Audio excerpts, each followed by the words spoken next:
on the traditional lands of one or more Indigenous nations. And I just like to take a moment to acknowledge and be mindful of that. Just like to remind everyone that the code of conduct policy is in effect tonight, so please be respectful.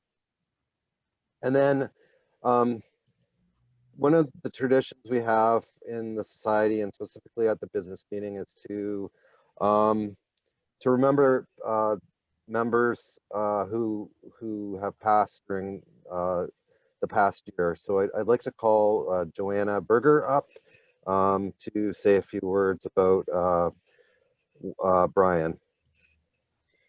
Okay. Yeah, I want to say a few words about Colonial Waterbird Group in general. The group is really a family. It's close, it's boisterous, it's fun, it's serious, it's devoted, it's loving. And I think all those characteristics really embody Brian. He started out early on as an Eagle Scout, playing jazz, doing fencing and football, a lot of different things through high school, and he kept all those interests. But his enduring interest is birds. Here on one side is the picture of him in Wagner, where he was a professor and head of the department for 3 terms. How he could do that, I can never imagine. And the picture on the left is the year before he died, when he was still sick, but we went out on Barnegat Bay anyway, and he had the hat on to cover what he had that was trying to help him through his cancer. He got his degree in Princeton, and he married Megan, who many of us know, and he was an incredible member of Colonial Waterbirds. The next slide. This picture was taken in Vancouver, and it really illustrates the Colonial Waterbirds. I think we really truly are a family. You could go down the list and you know most people, and there's a certain camaraderie of working together and studying together and knowing each other for a long period of time that makes losing one of our members particularly poignant. He was always there for all of us and took part in many of the Colonial Waterbird meetings. He was in the council. He did a lot of stuff with the publication committee. And we're all going to miss him really very deeply. Next. This is just a close-up of him in Vancouver when he was completely well, and when he got sick, it was really rapid. He was absolutely fine. He got a headache, and then all of a sudden, he had to have a brain tumor taken out. It should remind all of us that to treasure our friends in Colonial Waterbirds and everywhere else, we're not always going to be able to have each other. Next. And I like to just leave us all with the thought that these are his beloved terns. It's a picture I took when he and I were out the few months before he died in Barnegat Bay of his beloved terns. And I'd like to open up to anybody else who wants to say anything about Brian. Thanks, Joanna. I consider Brian a friend, and I really miss him in that capacity, but also like, since he's been gone, like it really hits home in like a lot of the committees and council meetings, like how much he actually contributed and how, like, you know, how involved he was and how many important roles he filled within the society. And that, like, it's constant over the last year where that comes up.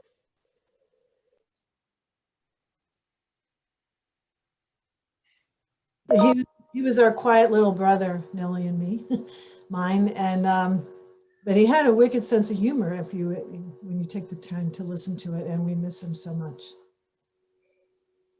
He was so quiet, and yet he was such an important part of so many things that it took a long time to recognize that he really was completely a part of all these different things. Yeah, I worked with him on the publication committee, and he was always so competent and also a very, very kind person, just an incredibly kind person. I also miss him. Yeah, he was great on the membership committee too. He really helped us, Jim and me, a lot, and I miss him incredibly. It's kind of hard to believe with COVID. He didn't die from COVID, but with COVID, how much this is happening all across the country, that people are in the world, that people are losing people, and it's just so sudden and so young people too, not just grandparents, but people of all ages, and particularly hard hit are, as you started the meeting, the Native Indigenous people and Black and Brown communities are really incredibly hard hit. And I think this is the time of the year when we have to stop and think how lucky we all have been to know so many different people and to be part of so many different wonderful organizations. And I really meant it when I said I think that Colonial Waterbirds is a family, and to lose one of our members is really hard. I think, oh, sorry, someone else was going. Go ahead. I was just going to say that, you know, Brian was just, as somebody already said, he was kind, he was humble, he was brilliant. And he's just really, really missed. I can't even tell you how many times I just think of him when I'm working on a paper or doing field work or, you know, thinking about waterbirds. He was just one of those people that, as everyone said, he was kind of a quiet presence, but he was a friend to all of us. Okay, thank you, Joanna, for that, and thank you everyone for your thoughts. Okay, so for the business part of the meeting, this is just a summary. It's basically our agenda without names attached to it. And before I move to approve the agenda, I'd just like to ask if anyone has anything, any new business to add.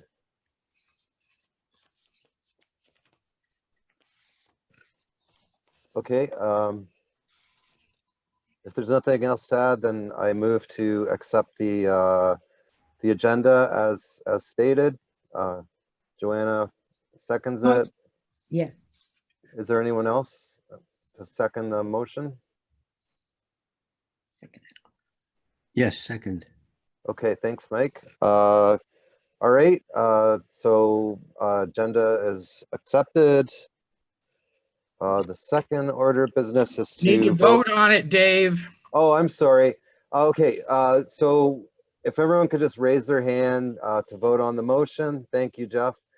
And just give me a second to scroll through. Okay, motion passed.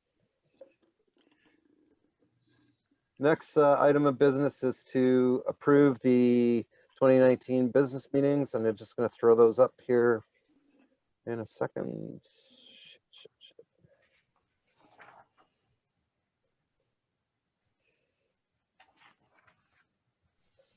Okay.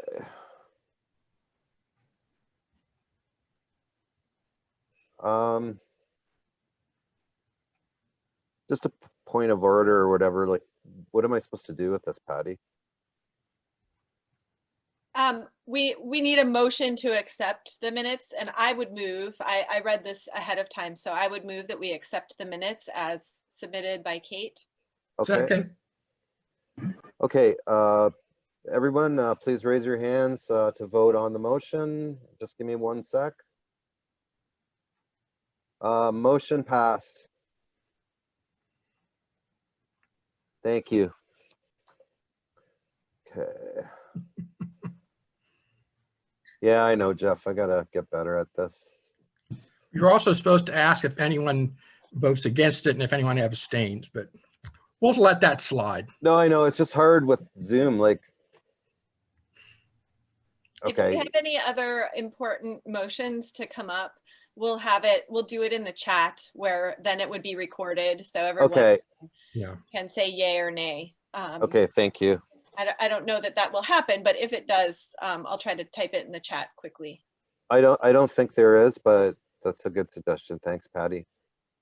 Who, nice segue, is up next to give us a report on the current meeting and the scientific program.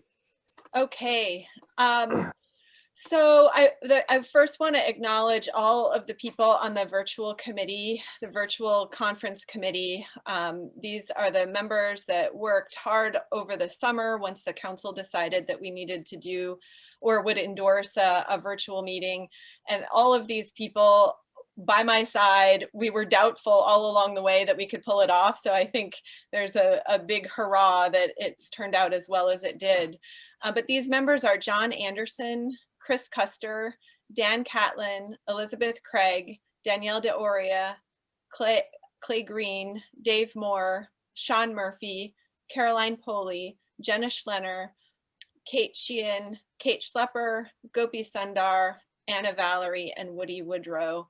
And these people put in so many hours learning how to sign us up for Zoom and communicate with our membership, and monitoring, moderating sessions, editing the details of the scientific program and the abstracts.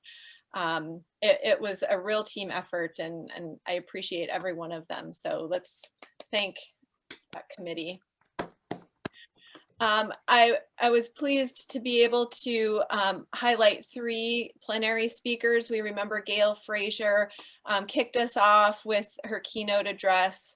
Gopi Sundar joined us from India, and Peter Frederick from Florida.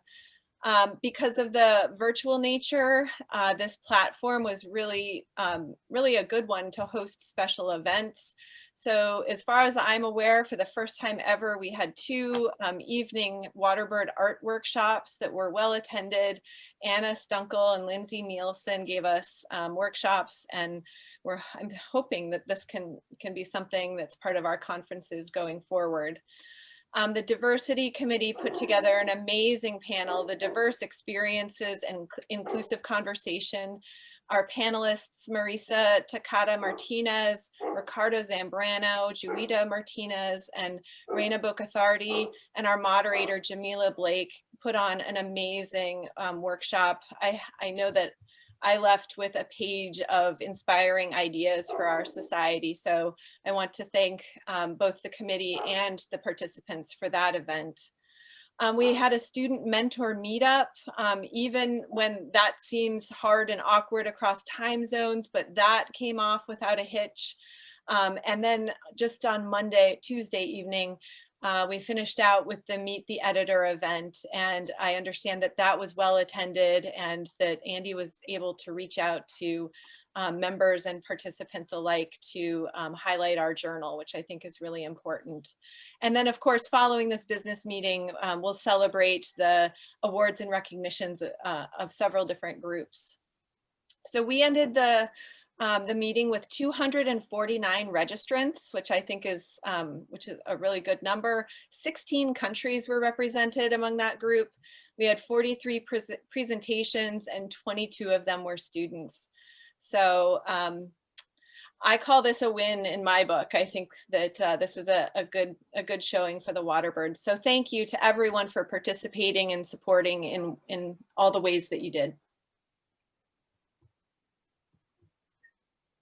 Well, thanks, Patty. And I just wanted to say, just thank you so much for organizing, you and all the members of the committee and everyone else, so many other people pitched in to the scientific program, the diversity panel, and it's crazy. There's probably 50 people that contributed in a meaningful way to organizing the meeting, and I personally think it was a huge success, and it's kind of the standard going forward for how we do these things if we have to do them. And I also think it's really important for a compliment to some of our standalone or our in-person meetings. So just thank you very much, Patty.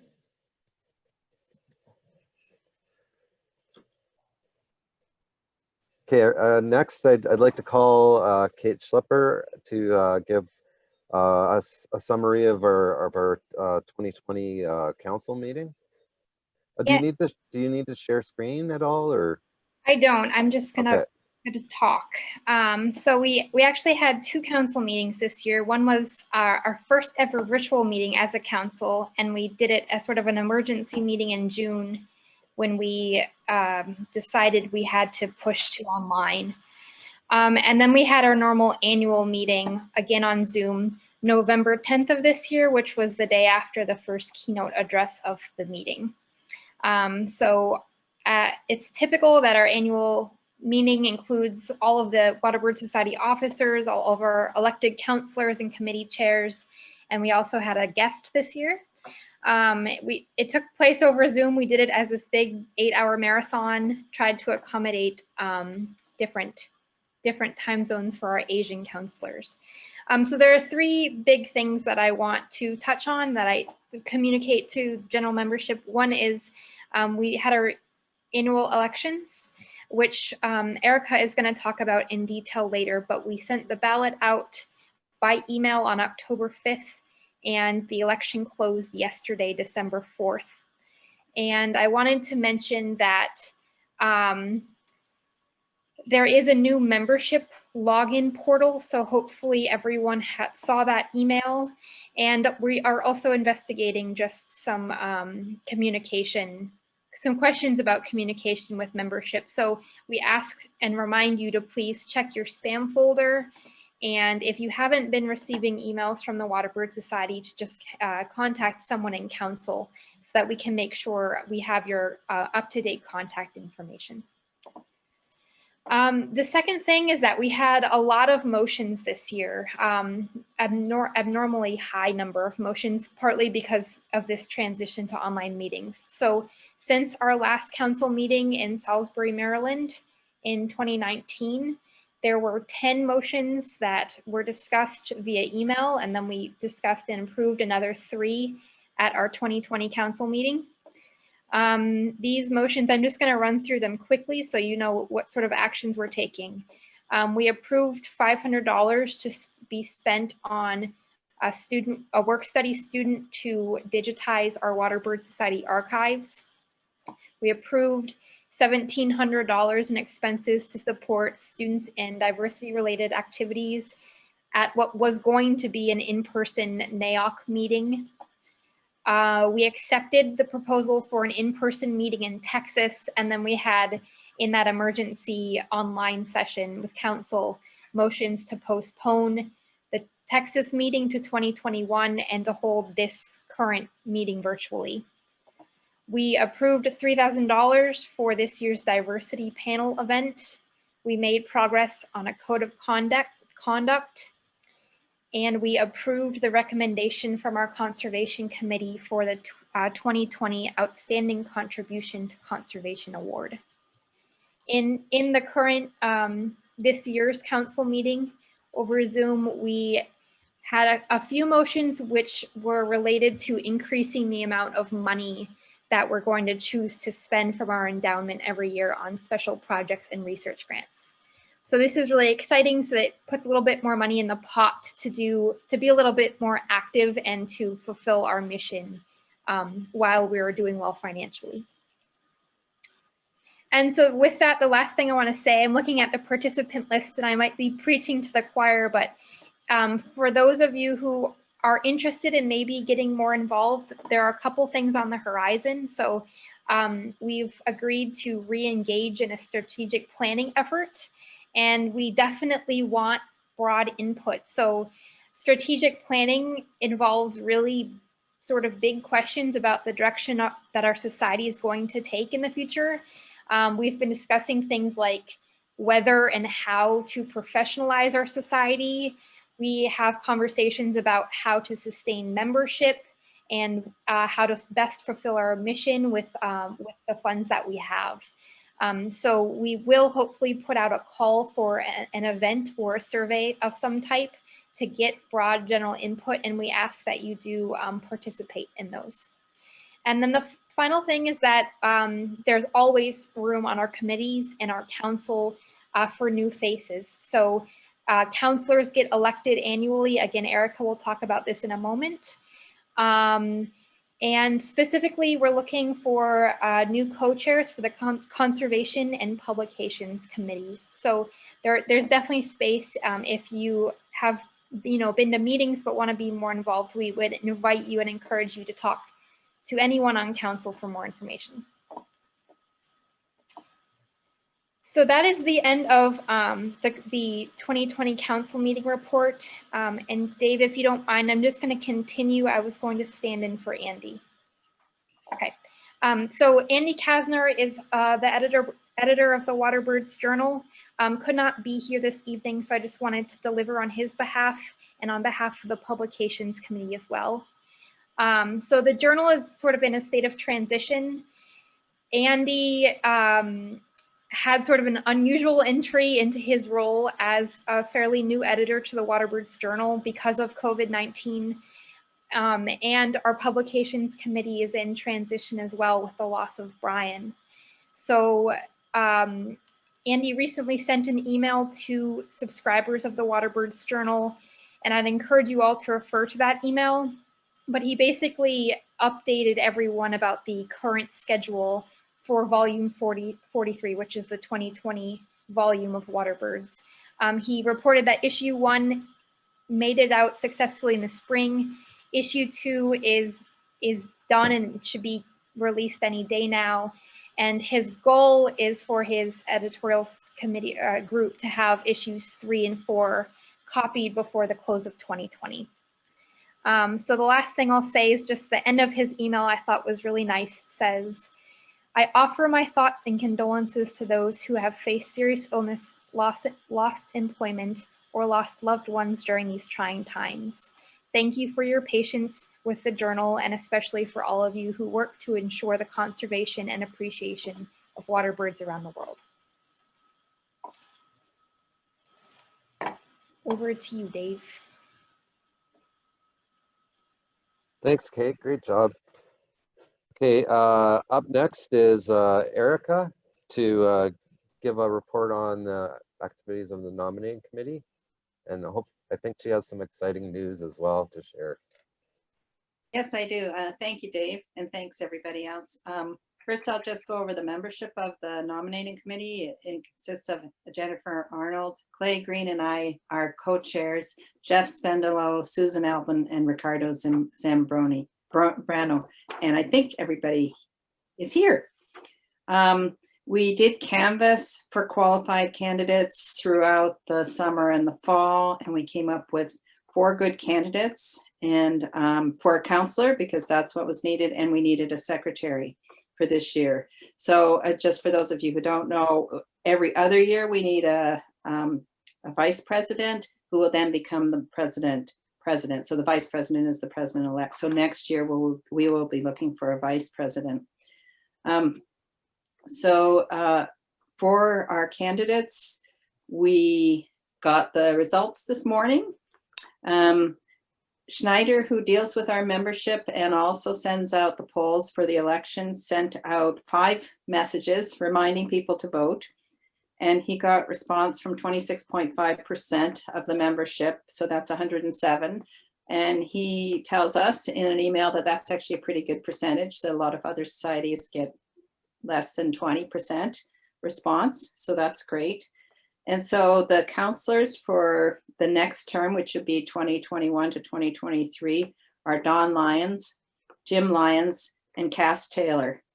And so I want to congratulate them. I think that's just great news. And I'm also very, very happy that they actually volunteered to stand for the Water Society, and all the people who were in the election and did stand to vote and to be nominated. So thanks very much. And for secretary, Kate Schlepper had volunteered to take on the secretary position, and she was voted in as the new secretary for the term 2021 to 2023. And Chris Custer stood alone. She was the treasurer and agreed to stand again, and she has been unanimously voted in again. So this is great news, I think. So just for future actions, I mean, again, I'll congratulate everybody, and especially those who are with us tonight, the new counselors who are with us tonight. And so for future action, we'll need to choose a new vice president, and we'll also need to elect 3 council members to replace Dan Catlin, Kate Sheehan, and Sean Murphy, all who are very close to the end of their term, which is very sad news for us. But we have to thank them for their incredible contributions over the last 3 years. So thank you very much. Erica, we're also going to need to vote for a new student counselor. Oh, I am sorry. You are right. We also need a new student counselor. And so we did talk about actually having at the meeting, and I'm not sure if that's coming up. Maybe I should have a motion. We talked about, Kate, did you mention that about the council meeting, talking about having 2 student representatives that were offset by a year? And I don't know No. whether Dave, There was don't no think- decision on that. That was a discussion point. yeah, it was a discussion point, so I don't know. Yeah, so I guess we'll have to wait for the next council meeting to discuss that. So that is a discussion. But, okay, No, yeah, thanks for bringing that up, Erica. It's a good point. I think it was the student position and one other position were discussed about being added to council.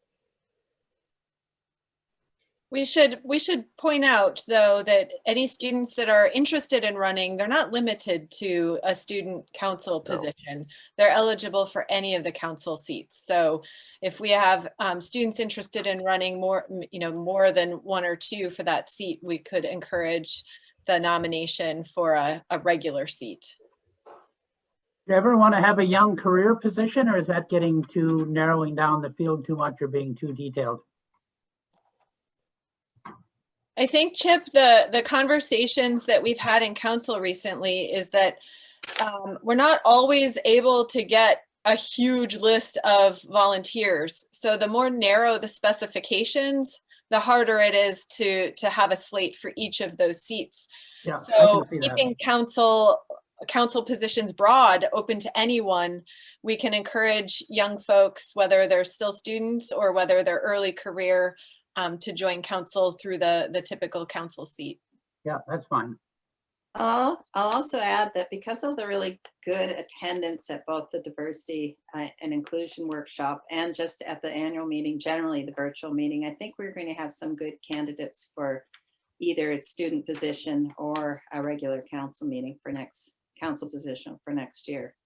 So I'm very excited about putting together the slate for next year, and definitely welcome any suggestions from anybody here, or if you know of anyone, send a note. I think there was one other note that you can certainly nominate yourself. Self-nominations are welcome. Absolutely. Cool. Thank you, Erica. And I just wanted to, again, congratulate Don, Jim, and Kaz, and also Chris and Kate. Thank you for standing for election, and congratulations. And I'm sure I speak for everybody on council to say we're really looking forward to working with you all. And again, echoing Erica, I just want to give a sincere thanks to Dan, Kate, and Sean for serving on council. They still have a little bit of time left to go, but I don't think we'll have an opportunity to formally thank them. So thank you very much. And that brings us to our next. If I'm not sure if Gail's on the call, is she? I'm here. Okay. Hi, Gail. Hi. Could you give a report on the student activities committee? Yep. So in Maryland last year, there were some 14 travel awards were issued. And then for that meeting, there was 15 posters and 29 oral presentations by a bunch of judges. And I want to thank everybody who participates in judging. It's a very important task. And we did have a best poster and a runner-up poster and a best paper and a runner-up paper. And because I wasn't at that meeting, I have like no photographs or anything, right? So if anybody has photographs of that when the awards were given, they could send them to me, and then I could get them up on the website via other people. And then we had for the first time an outstanding contribution to the Conservation Award, which was last year. And so all that information needs to go up onto the website. And I apologize. It was kind of the meeting that I wasn't at, and I passed it over to Juliet Lamb, who did an amazing job. But between the two of us, I dropped the ball in getting that stuff up. And then, of course, we had the virtual meeting, and Patty's already given the numbers on the number of student presentations. And we decided not to have awards, but we did end up having an impromptu award for the best student presentation, which will be in the awards session, I guess. And then there was a mentor session, which I participated in, and it was amazing to have some really nice conversations, and that's my report. Thanks, Gail. Was there any questions for Gail at all, or before we move on? Okay, excellent. Thank you, Gail. Next up is, I believe, Liz and or Julia, but I know for sure Liz is here. So if she could give us the report for the Diversity Committee. Yeah, thanks, Dave. Yeah, so I'm presenting on behalf of myself and co-chair Juliet Lamb of the Diversity Committee, as well as the 19 members of our committee.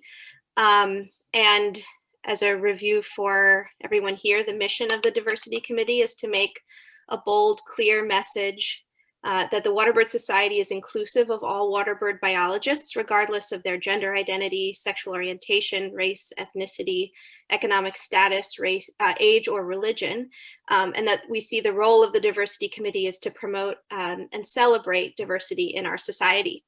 So during the 2020 virtual meeting, as has already been mentioned, the Diversity Committee organized a panel discussion to explore how racism and racial bias pervade the study and conservation of waterbirds, and how a lack of diversity, representation, and inclusion have adversely affected BIPOC individuals in our field.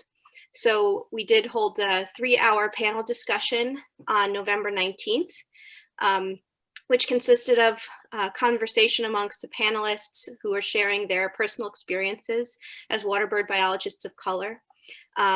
So the panel was moderated by Jamila Blake and facilitated by Marisa Martinez. And our panelists were Ricardo Zambrano, Rina Borcataria, and Juita Martinez.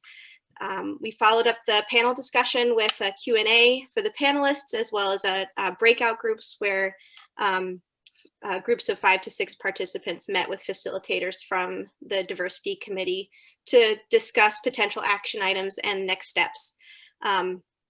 And I want to mention that although the discussion was focused on racial and ethnic diversity, many of the issues identified and discussed by the panelists and in those breakout groups apply across other axes of diversity that are traditionally underrepresented in our field and in our society, including socioeconomic, sexuality and gender identity, disability, and others. The discussion was attended by at least 60 meeting participants, which we were very pleased with the level of participation. So thanks to all who joined us. And I want to especially thank our panelists and moderators, as well as the members of the Diversity Committee who helped organize the event. And again, everyone who participated in the discussion. Since the panel, we have drafted a document summarizing some of the major takeaways from the discussion, including about 20 associated action items that we want to consider. So we're currently receiving feedback on that document from within the Diversity Committee. And from there, we'll be reaching out to the council to discuss an action plan to improve diversity, equity, and inclusion in our society. I also want to say that if anybody would like to join the Diversity Committee, all are welcome. Please contact myself or Juliet Lamb to join the conversation. Thanks. Thanks, Liz. Any questions for Liz right now, or? Okay, thank you.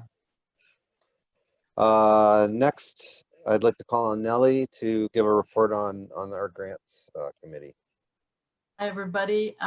We give out 3 types of research grants, the Cushlan, the Nisbet, and the Waterbird Society grants. And we meet in early March. We met in early March to decide. We get a lot of proposals. We had over close to 50 proposals. And we met in March to decide and select the ones that we would fund. We ended up funding giving out 5,000 from the Nisbet and 5,000 from Waterbird Society, and a little over 9,000 for the Cushlan grants. And I would like to read out the names of the people that got them, just to give them some recognition. I've been the chair of the committee for 3 years now, and every year it seems that the proposals are getting better and better and better, and the selection gets more difficult. So for the Nisbet grants, our awardees were Liz Craig, for diet and foraging ecology of New Hampshire terns. Juliet Lamb, looking at disease ecology of yellow-legged gulls. Marcy Sada, looking at migratory routes and winter location of Eastern European black terns. For the Cushlan grant, Raquel Francisco was looking at significance of antimicrobial genes in white stork in Madrid. And Jonah Gula was using saddlebill storks as an umbrella wetland species in Western Zambia. Finally, for the waterbirds, Otieno Nixon was looking at barriers in pond fertilization and meeting predation pressure on freshwater pond fish in Kenya. Erica Geldart was looking at adaptive capacity of eiders to increase predation risk from polar bears. And finally, Sarah Clements was looking at causes and consequences of individual decision-making in shorebirds, fitness perspectives. And we're in the process of getting more proposals.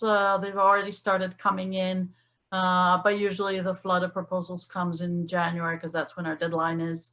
And we will be going through the process again next March. Thanks, Nellie. If anyone has questions for Nellie, we can bring them up now, but someone in the chat said you can also post questions in the chat and we can address them either during the report or at the end of the meeting. So thank you, Nellie. Sure. Okay, up next is Jonathan to give us a report for the Conservation Committee. Jonathan. Hi, everyone. So as Kate said, we're looking for a co-chair. I did have one person express interest, but hasn't become official as of yet. And then we had a busy year. So as you heard a little bit about before, we selected the 5th annual recipient of the Publication Award for Outstanding Contribution to Conservation. And I'm not going to talk about that too much because you're going to hear a lot about it later because we have a special guest speaker. And but I want to say thanks to Kate Sheehan and Nellie Segura for putting a lot of work in to help select that. And also Jeff Spendle and Brad Andres gave us a lot of input as well. And then we prepared and submitted a letter to the governor of Virginia earlier this year, urging that colonial waterbird habitat lost to the construction of the Hampton Roads Bridge Tunnel be replaced. And there were many groups that submitted comments, and the governor has it on his agenda now to try to mitigate that habitat loss. We worked with Linda Wires to submit a letter to the governor of Ontario, providing comments on a proposed hunt of double-crested cormorant, which they did go ahead with the hunt, but they changed it quite a bit, lowered the take levels and narrowed the season somewhat and that kind of thing. We also worked with Linda Wires to submit public comments on the U.S. Fish and Wildlife Service draft environmental impact statement for their double-crested cormorant management plan. I don't have an update on sort of what the U.S. Fish and Wildlife Service ended up adopting though on that one. And then lastly, we also submitted public comments on the U.S. Fish and Wildlife Service draft environmental impact statement on incidental take under the Migratory Bird Treaty Act. And there's some good news there in terms of courts saying that incidental take was something that they couldn't just sweep under the carpet. And so yeah, that's what we've been up to this year. Thanks, Jonathan. Okay. Next, if I could call on Jim or Pat, I'm not sure who was going to present for the membership committee. Yeah, we didn't agree. Pat, do you want to do it or do you want me to do it?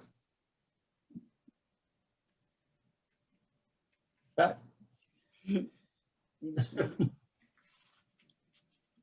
I guess it's you then, Jim. Okay, then. So can I share my screen? It looks like she's responding, but she's on mute.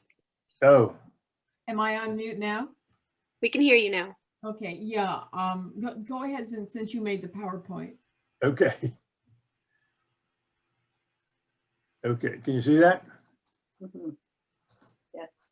Okay, Yeah. so just pretty quickly, we have this year we had 367 members, 301 from the US and 66 from other countries. Canada, I think, comes in a second, and then there's scattered all over from India to Japan and everywhere, as you know.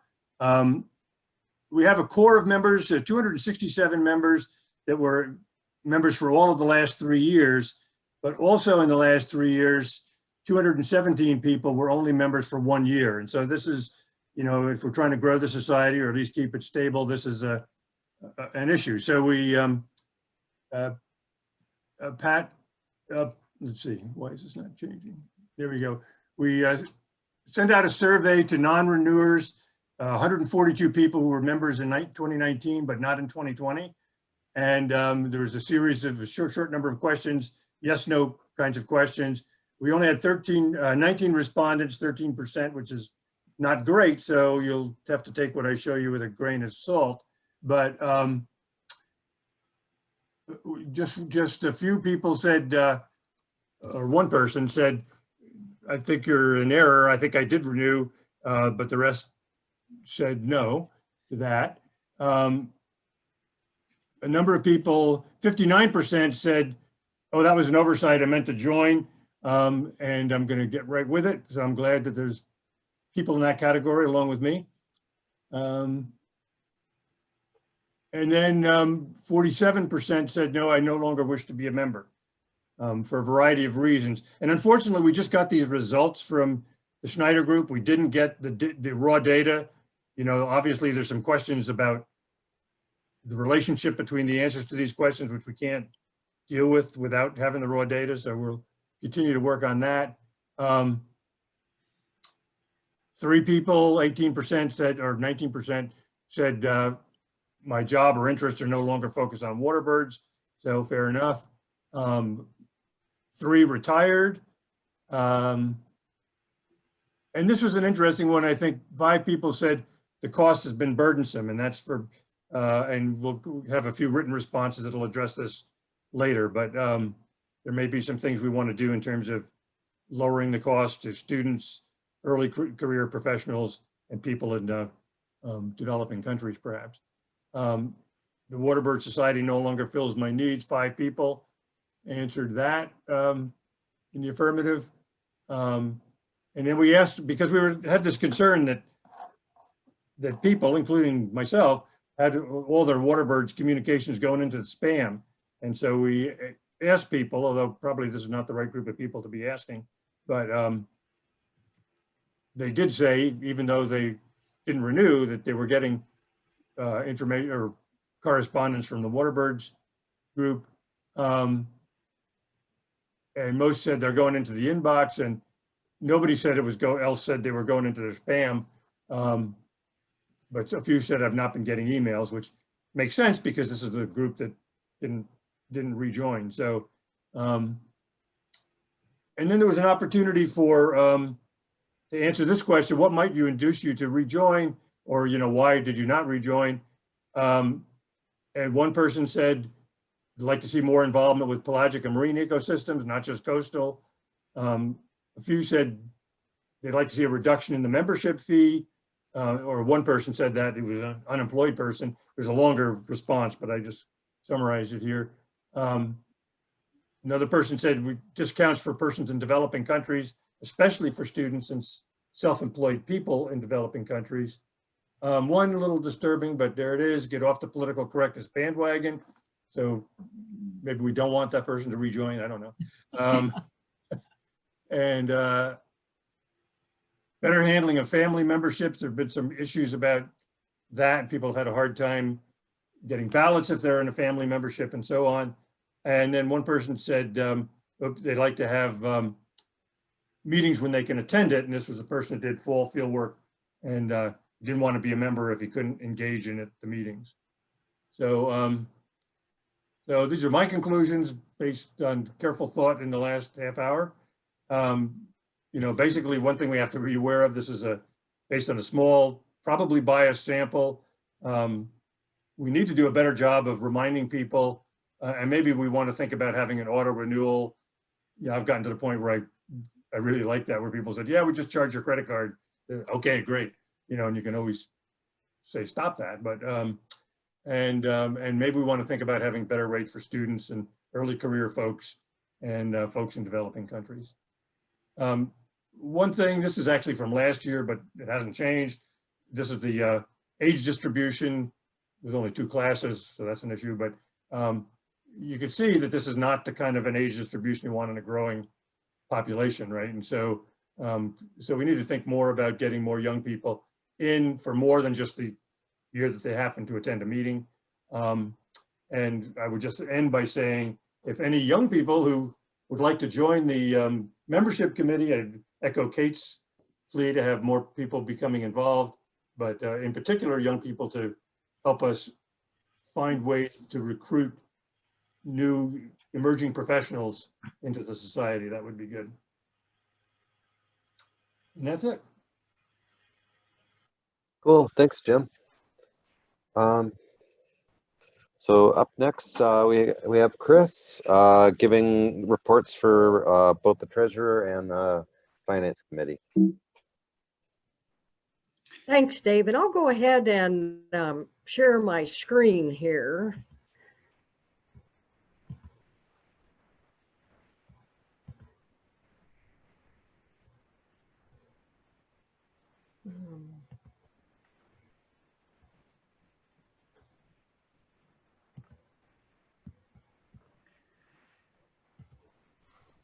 Okay, so the financial situation with our organization continues to be extremely strong.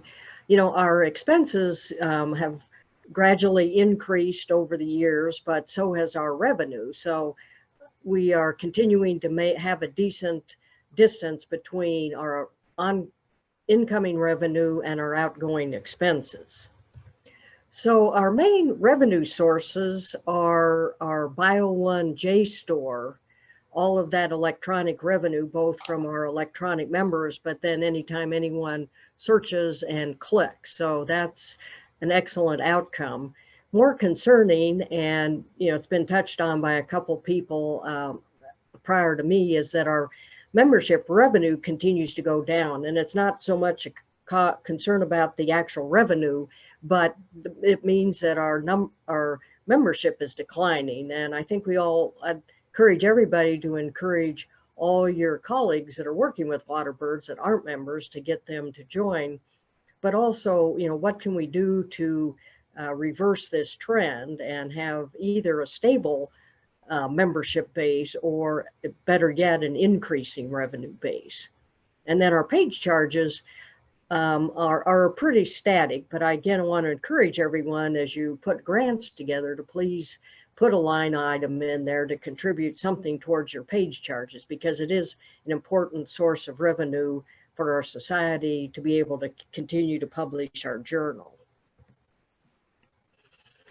And again, publishing and doing our journal is our largest expense, followed by everything else that we need, our membership fees, Dropbox, webpage, etc.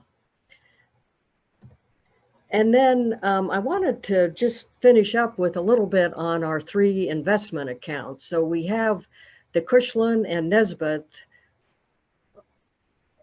endowments, which were generously contributed by Jim Cushlan and Ian Nisbet.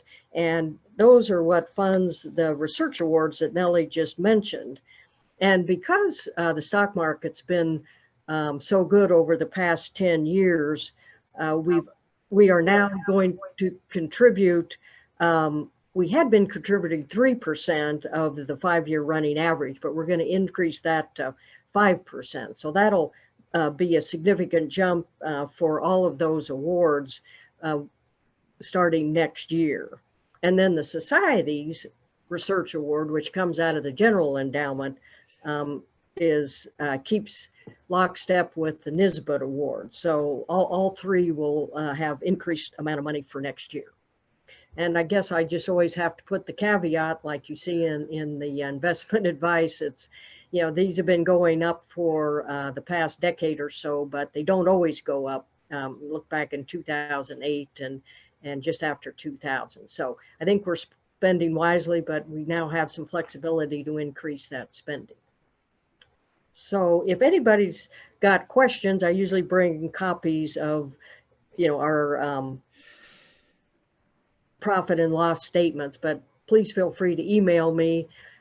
All previous years are on our webpage, so that's another location where you can find all of this information. Thank you. Thanks, Chris.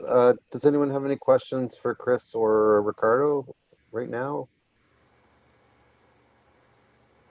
Okay, not hearing any. So that brings us to our last committee report. So Chip, if you want to give us an update on the 2021 meeting, and I understand there's some polling that goes along with this. So.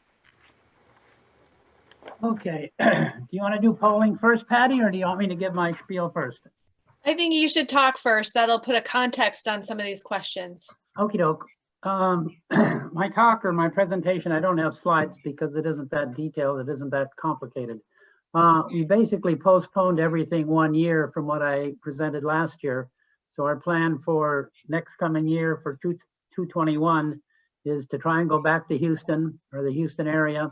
And Woody's in charge of that and is on top of it. He's negotiating and keeping an ear to the health situation to see what's going to happen with COVID. But anyway, the plan is if we can meet face to face, that'll be a meeting either in Houston or possibly back on Galveston Island. I think he had some input from Galveston that was more favorable than what they did to us last year, deferring or getting rid of their commitment to us for meeting in their location when somebody else came by and offered more money, I guess is what it was. For 2022, Ricardo is still on track to be willing to host the meeting in South Florida someplace. Any further thoughts on that, Ricardo? No, still planning to do that. Yep. It's more likely going to be West Palm Beach or Fort Lauderdale, kind of ruling. Yep. So that's 2 years down the road. And then for 2023, Rachel Pierce has volunteered, would be quite keen to organize a meeting in the Great Lakes, and I would certainly be happy to see that take place as well. It would give us a good opportunity to have a symposium on waterbirds of the Great Lakes. We haven't gotten very far on planning where that might be. We've looked into Detroit a little bit, and ideally in Detroit, you'd like to have it along the Detroit River, but prices there are very, very pricey. It's possible to go across the river and have it in Windsor, where most of our membership would get the benefit of the Canadian dollar against the American dollar. But we're also looking at south of Detroit in the Toledo, Ohio area. So that's still up in the air. It's 3 years down the road, so there's no great rush on it now. So those are the plans. Any input or any thought or questions? Chip, let's do the polling. It'll lead some questions. Okay, good idea. Maybe we'll get this done. Like, my power's flickering, but Dave is the co-host, so you guys won't be cut off. It'll just be me. All right, so if you're able, we've got like 5 questions here just to get some information a little more broadly than what we talk about in council. So we're often thinking about an AOC or IOC. Oh, sorry, this is first just international. So if you could take a second to answer. Oh. I'm still here. We'll see if we make it.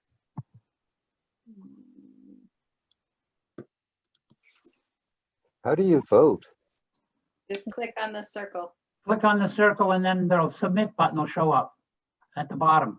You might not be able to vote because you're a co-host. Okay. You can't vote. That's right. Okay, I'm going to end the poll. Everybody in? All right, I'll just show it to you quickly so that you can kind of see. So mostly important, good. Let's see. You're capturing that? I am capturing it. Poll 2. So how often should we do that?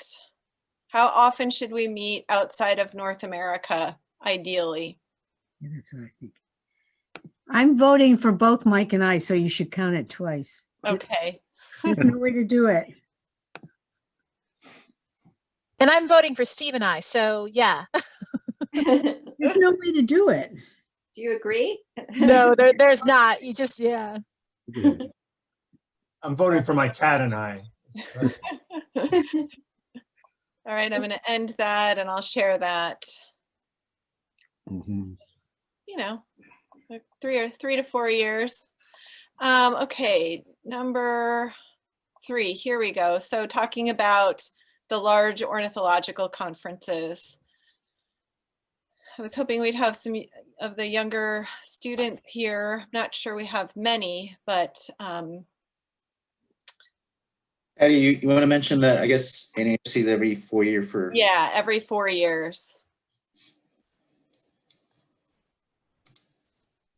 Do we have a read on how many of our attendees attend the international meetings? No, this is our first foray. I'm thinking that I can work with Chip and we can put out like a Google or like a survey to the membership to get a broader sense. See, like, look at this perfectly normal distribution. You guys, this is not helpful.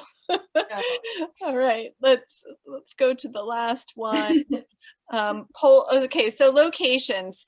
We had a lot of great conversations about trying to guide Chip on what to do. This is a multiple choice. Choose as many as sound appealing to you. And then part 2 of that is what's most important when thinking about our meetings. I'll give you a little bit extra time. Since this is our last thing. You didn't go? Oh, they canceled it. Spain. Oh, I didn't have Spain. Why doesn't it submit? Huh, it doesn't want Patty, it won't let us submit. It doesn't submit this time. For most, it's not, doesn't like them. There are 2 questions. You have to scroll. Yeah, you have to fill them both out. Oh, there are 2 questions? Yeah, Yes. go down. Oh, I can't. Okay.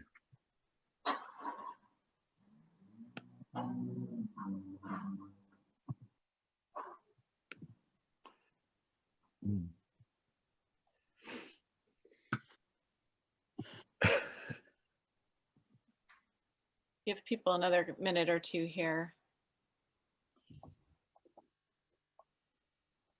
well, we couldn't handle the 2-question thing. Did you get it? Yes, we did. Okay. I didn't. Looks like we're at about the same. About 86% of people here are voting. So I'll close that and I'll share that with you briefly. So, you know, it's just helpful. Our first foray into getting some data to guide the future meetings. Good. All right. That's all I have, Chip. Can you share can you just tell us what the answers were to the second question? I'm just curious. Oh, I'm sorry. You couldn't see that part. Can you see it now? No. So 34% ease of travel, 66% said cost, overall cost, 44% the adventurous field trip opportunities, and 50% for expanding or strengthening membership. All of the above. All of the above, yeah. Okay, I think that was all the questions. Are there any other questions or comments? All of our contact information is on the website, so reach out to council and officers for any of the aspects. If you have questions about the finances or any of the committees. I was collecting during the meeting volunteers that wanted to get involved. So committee chairs, I'll be sending you a list of some of the participants that wanted to join committees but didn't really know exactly what committee to join. So I'll send that along as well. Okay, it looks like we're not too far behind schedule. We should be moving into the fun, the ceremonial part. Oh, good. If that's right. So we had on the agenda some welcome and announcements again. Is Oh, there? we just have to, Go ahead. do we have to move to adjourn? And Okay. sorry, thanks for, Chuck, Don't for. Second. Thank you. So if everyone would like to vote, might as well do it right for the last and final one. I don't think you have to vote for adjournment. Okay, Yes, you do. thank you. Excellent. All right, go for it, Patty. Oh, well, I wanted to ask you if you had any other welcomes or announcements. I'll just pop up the agenda for the next part of the program, just so everyone knows. We don't really have, do you, Patty, have any announcements? No, I think you covered it when we started at 5 o'clock. So I think what I'd like to do is turn it over to Jonathan. Jonathan's going to introduce our Conservation Publication Award lecturer today. I gotta sign off. 6 o'clock is dinner time at our house, so I'll try and get it back on afterwards. Okay. It's been real. Thank you. And yeah, just before Jonathan starts, I'd just like to welcome anyone that joined specifically for this part of the meeting. So it's right now. Yeah, it's right now. Okay, so Jonathan, would I'm you here. like to? Yeah. Okay. Sure. Thanks, Dave. All right. I'm excited to host our first lecture by a winner of the Conservation Publication Award.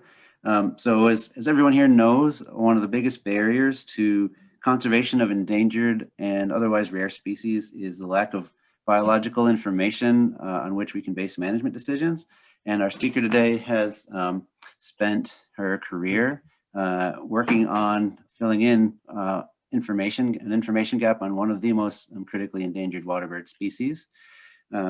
Flavia Ribeiro is a biologist at a nonprofit known as Terra Brasilis Institute in Brazil. She got her master's degree from the Federal University of Minas Gerais, and since then has been working especially with Serra da Canastra National Park, doing biological research and also environmental education. And she is an internationally recognized expert. She is on the Threatened Waterfowl Species Group and the Duck Specialist Group with IUCN. She is going to talk about her the paper upon which this award was based, which is Reproductive Ecology of the Brazilian Merganser, Mergus ostacitaceus, in Serra da Canastra National Park and adjacent areas, Minas Gerais, Brazil, along with, she got the award along with her co-authors, Livia Lin and Flavio Rodrigues. Flavia is going to give her presentation in Portuguese, but with English slides, and we'll have a question and answer period afterwards. And during the question and answer period, we do have an interpreter, Lillian Bonjorn de Almeida, who's a PhD student here at SUNY ESF, who studies carnivores in Brazil. And so I will moderate that session, and so people can ask questions either by raising their hand or typing into the chat, and I'll keep an eye on that.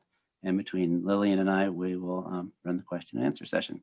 So with that, it is my pleasure to turn the floor over to Flavia Ribeiro. Hi, everyone. I would like to thank the Waterbird Society for inviting me for this presentation. I'm very excited and honored with the Conservation Publication Award. It's a recognition of our hard work, and how Jonathan said, I would like to apologize, but my presentation is going to be in Portuguese because my English is not good enough, but the slides will be in English. So that's it. I'm ready. Let's go.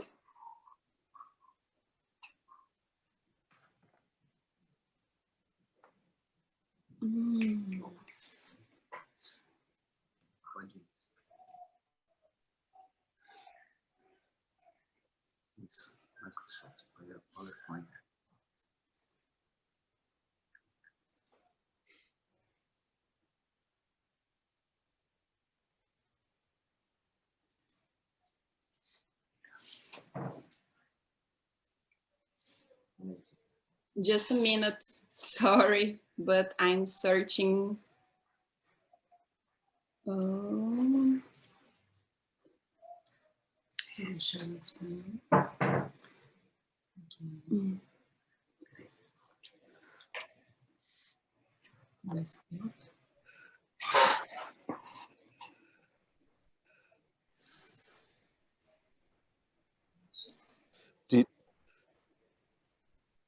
Is it the share screen you're having difficulty with, or? Tem que ir no share screen. Mas tá dando desktop. Share. Share.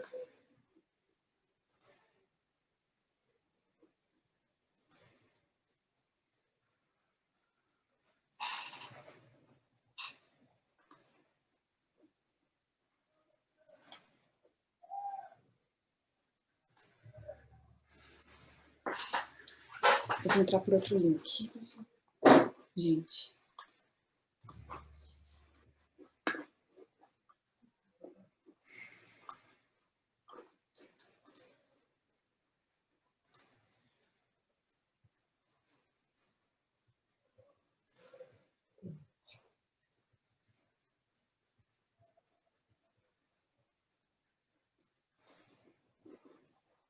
Não sei.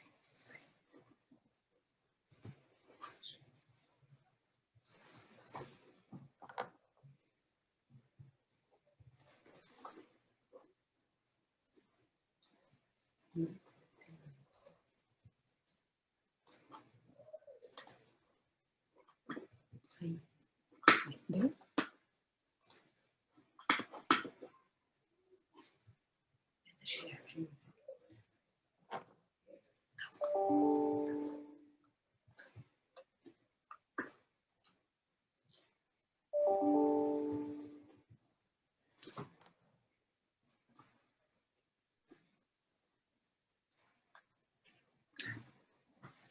It's not working, but just a minute. Maybe I'm going to left this Zoom and I come back in 1 minute, okay? Só para... Oi, Flávia, é a Yeah, Lina. that's great. Você já tentou, geralmente quando você aperta em Share Screen, você vai ver todas as abas que você tem abertas e aí você teria que clicar no PowerPoint, na apresentação. Não sei se você está com muita coisa aberta. Não, na verdade eu estou usando o computador, um Mac, e não está funcionando. Eu acho que eu vou entrar pelo meu computador mesmo, vai ser mais fácil. Tá bom. Pode sair aí.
Folks, I'm wondering if I can put up the screen and recognize our student presenter recognitions while we're troubleshooting for the lecture.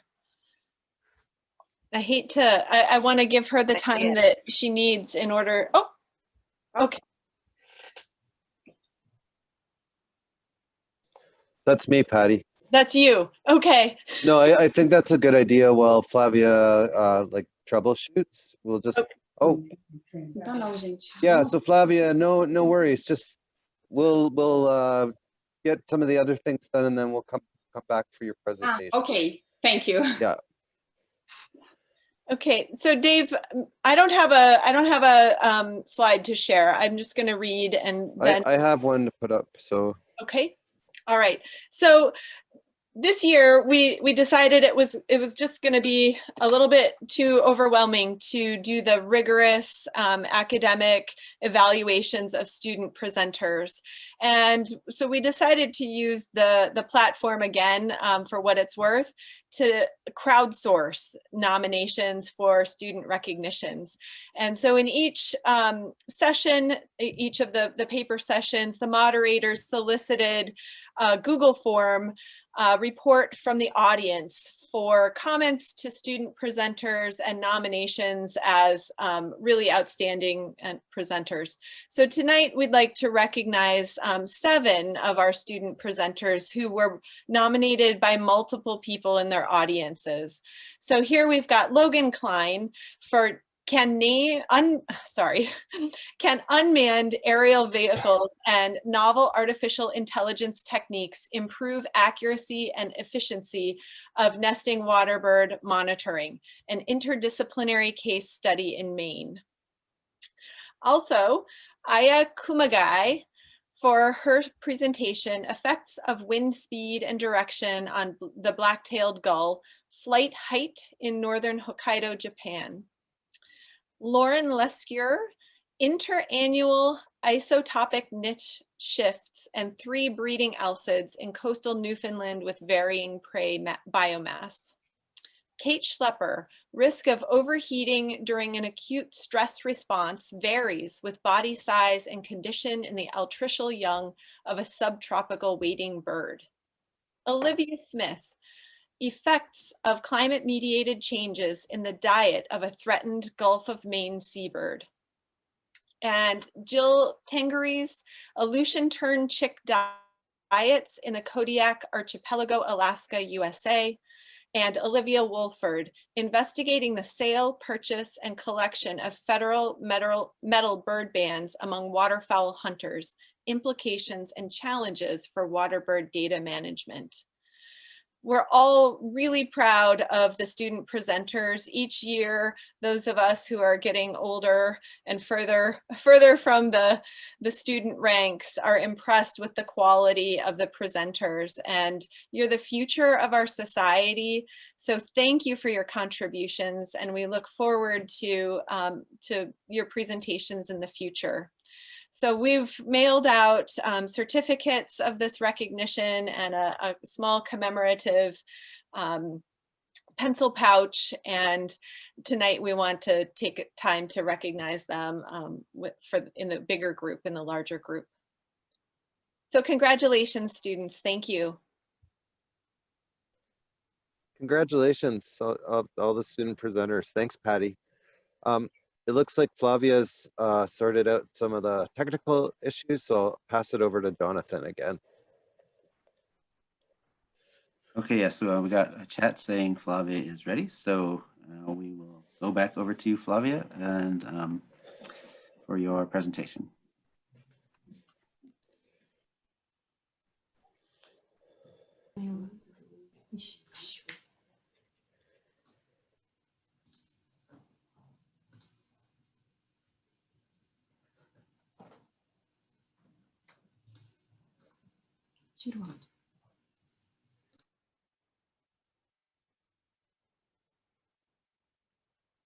Unmute.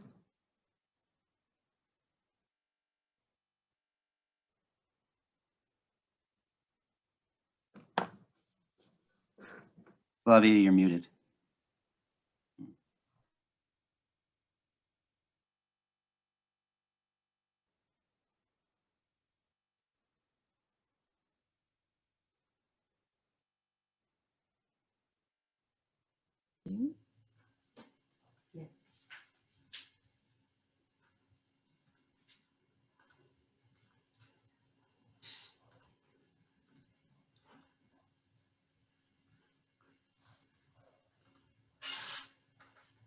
finally. Sorry, everybody. No worries. problem.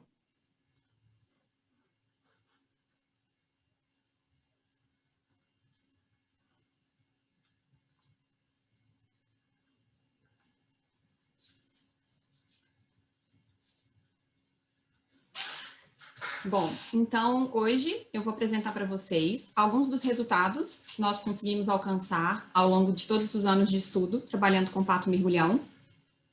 E eu vou falar então sobre o artigo que foi, que recebeu o prêmio pela Waterbird. É sobre ecologia reprodutiva do pato mergulhão na região do Parque Nacional da Serra da Canastra, no Brasil. E para quem não conhece o pato mergulhão, esse é o pato mergulhão, Mergus optocetáceos, que é o único membro da tribo Mergini, que ainda ocorre no hemisfério sul. É uma espécie globalmente classificada como criticamente em perigo e é uma das aves aquáticas mais raras do mundo. Tá? A população hoje ela é estimada em menos de 250 indivíduos no mundo. E a espécie ela já desapareceu de muitos locais na região centro-sul do Brasil e em regiões vizinhas do Brasil, no Paraguai e na Argentina, onde hoje é considerado extinta. Bom, então aqui a gente tem um mapa que mostra em verde a região centro-sul do Brasil, onde ocorria a espécie. Aqui são os registros históricos da espécie. Aqui em azul a gente tem Paraguai, onde ocorria a espécie. E aqui em vermelho nós temos a Argentina, que também abrigava indivíduos da espécie. Porém, hoje o cenário não é nada animador. A gente vê aqui que a distribuição atual da espécie ela está bastante restrita e está limitada apenas ao Brasil, em 3 localidades no Brasil.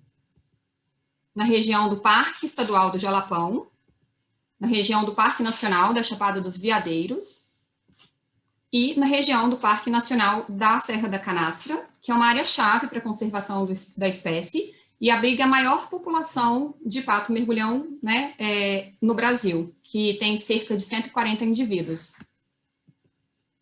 Bom, o pato mergulhão, ele é uma espécie monogâmica, sedentária, ele se mantém ao longo de todo o ano no mesmo trecho de rio e territorialista. Então, ele defende o trecho de rio onde ele vive da entrada de outros indivíduos.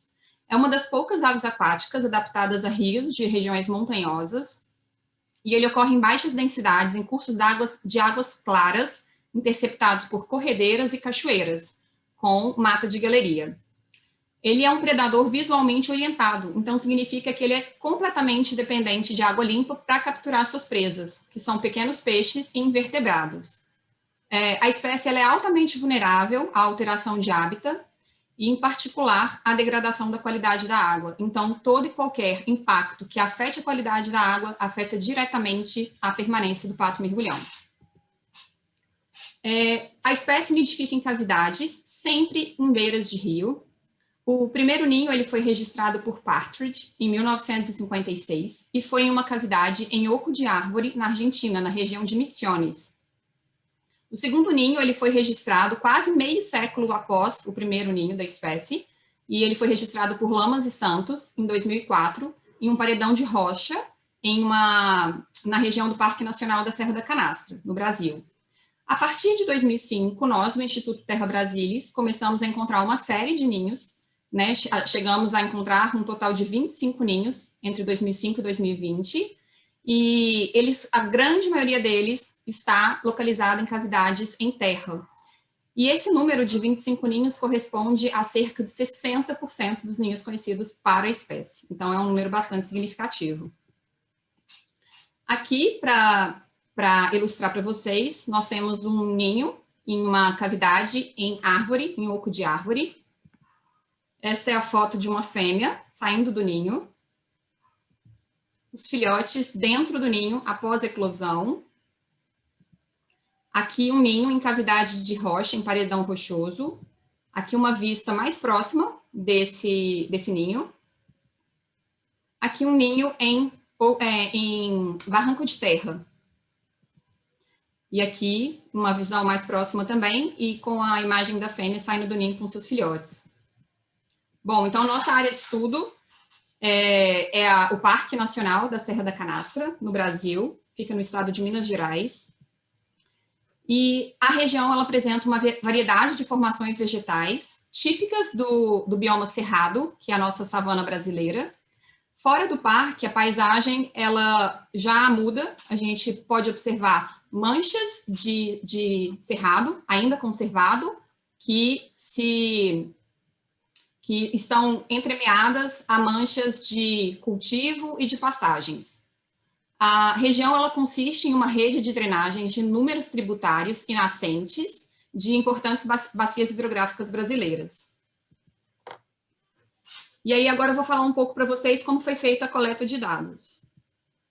Os dados foram coletados entre 2005 e 2016. Um total de 18 ninhos foram registrados nesse período e 31 posturas e 14 ninhadas foram monitoradas. Nós coletamos dados de ovipostura, de incubação, de eclosão e de saída dos filhotes do ninho. E tentativas de localizar as aves, elas eram feitas pelo menos semanalmente. Aqui são imagens para ilustrar como eram feitos os transectos. Aqui são tentativas de localizar a espécie por caminhadas na beira do rio. Aqui são as descidas que a gente faz de caiaque, né, para identificar as aves, para localizar as aves. Em alguns trechos o rio é bastante encaixado e bastante estreito, em outros bem largo, e é possível, né, ver essa alternância de paisagens na região da canastra.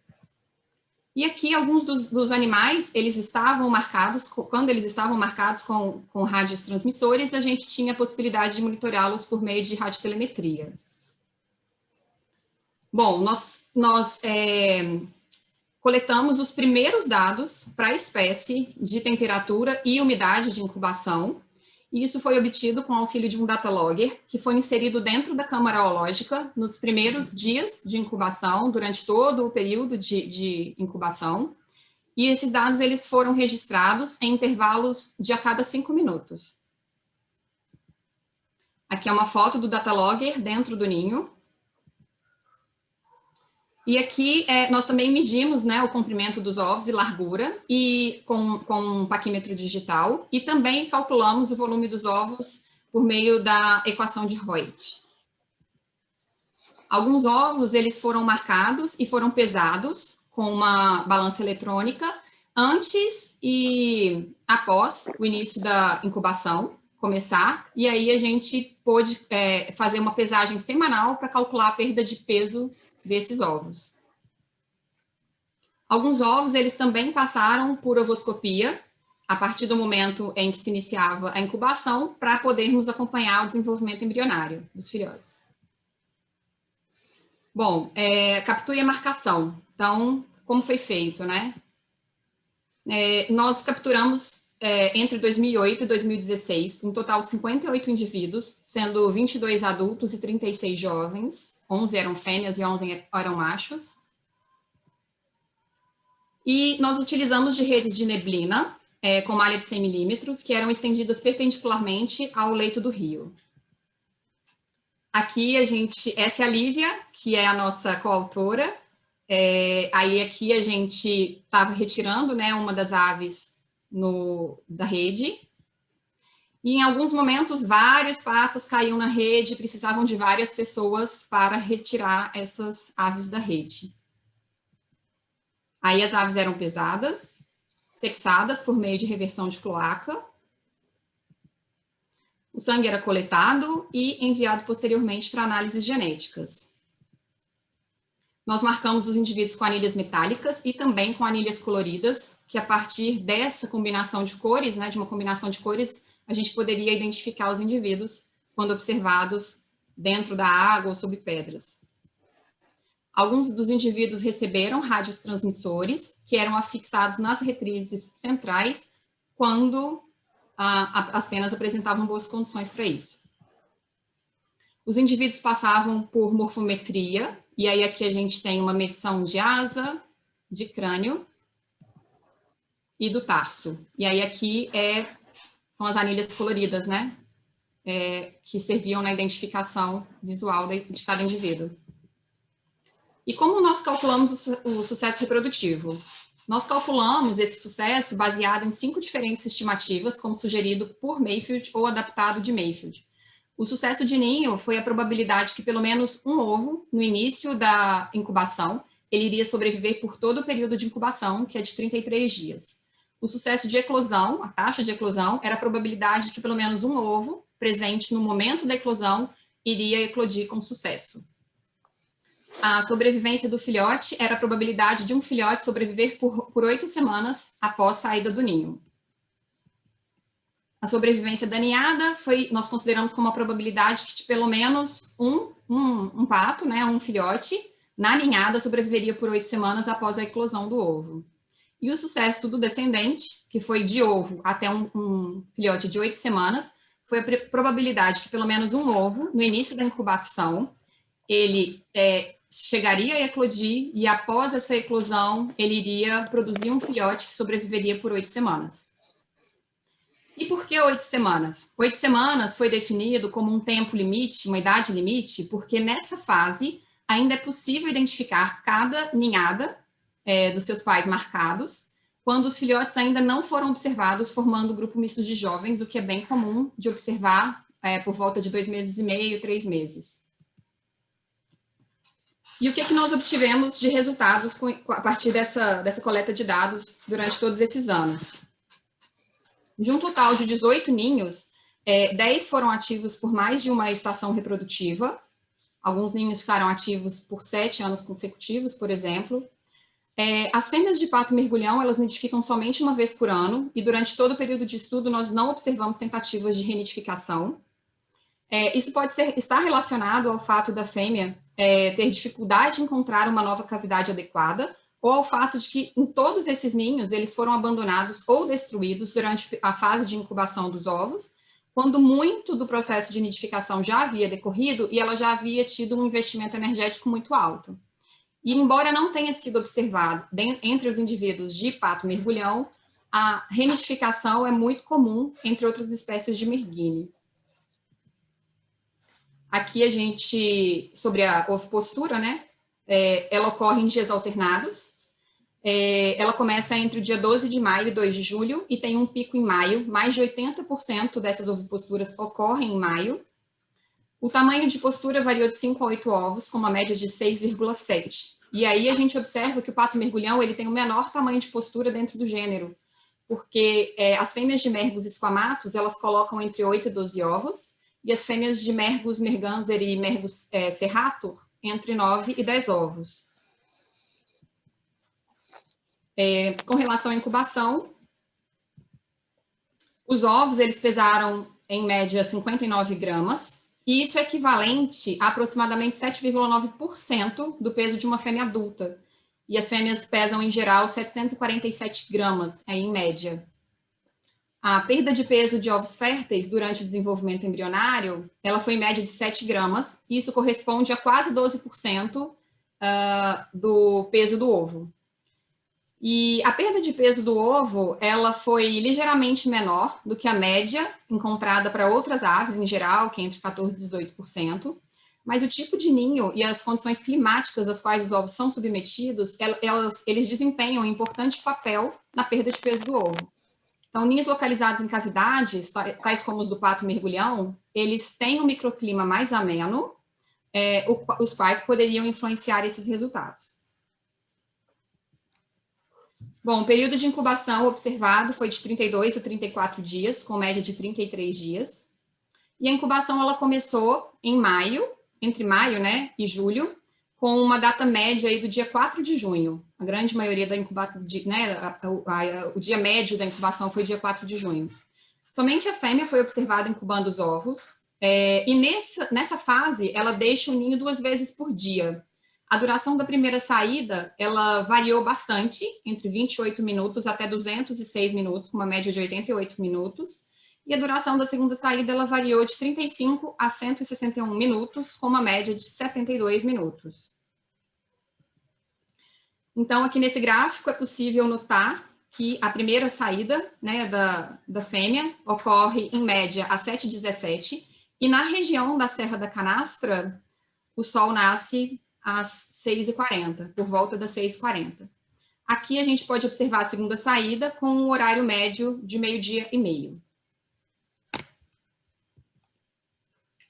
Bom, aqui é um quadro que mostra para vocês um pouco do ritmo de incubação de algumas fêmeas de pato mergulhão. E aí aqui a gente vê 3 fêmeas. Aqui a gente vê a constância de incubação de cada uma delas.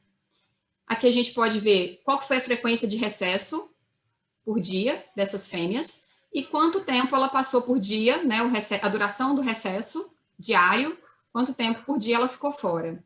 A gente pode notar que essa fêmea do ninho M, ela teve a menor constância de incubação quando comparada às demais, e ela teve o maior número de recesso diário, de 2,6, diferente dessa fêmea e dessa fêmea. Ela chegou a ficar, então, quase 200 minutos, em média, por dia fora do ninho. Bom, a fêmea do ninho M, ela foi documentada tendo a região gular perfurada, e por essa cavidade, a língua dela saía e ficou exposta. Então, ela ficou durante anos com essa língua exposta na região gular, como vocês podem ver nessa foto. Não sei se dá para notar, mas isso aqui é a língua dela. E aqui dá para ver um pouco melhor que a língua estava exposta na região gular. As diferenças intraespecíficas na duração e frequência dos recessos, elas são muito provavelmente relacionadas à abundância e distribuição de recursos alimentares em cada território. Mas também está relacionada à capacidade de cada fêmea de obter esses recursos. E a maioria do tempo gasto durante o recesso entre os merguini, né, para alimentação, chega a 63% do tempo é destinado para alimentação. Então, assim, nós acreditamos que a frequência de recesso diária mais alta dessa fêmea, do ninho M, provavelmente está relacionada à condição física da fêmea. Nós conseguimos, então, obter dados de umidade e incubação. A umidade foi entre 65,9% e 70,2%, e a incubação entre 33,6% e 33,8%. Essas informações, elas são extremamente importantes para a gente, porque elas são fundamentais, tanto constância de incubação quanto temperatura, umidade de incubação, porque para implementação de estratégias de conservação efetivas para o pato mergulhão, particularmente para ajudar no programa de reprodução em cativeiro da espécie, que foi iniciado em 2011, e é uma ferramenta importante para a conservação, especialmente quando a gente fala de uma espécie criticamente em perigo. Então, esses dados têm ajudado bastante os esforços destinados para o cativeiro. Aí, com relação à eclosão dos ovos e saída dos filhotes dos ninhos, nós vimos que o sucesso de eclosão foi de 89,1%, então, dos 156 ovos, 139 eles foram eclodidos, né, eclodiram com sucesso. Essa alta taxa de eclosão, ela reflete... Bateria. Essa alta taxa de eclosão, ela reflete a alta capacidade de incubação das fêmeas e o baixo número de ovos inférteis. A eclosão dos ninhos, ela... Gente, bloqueou.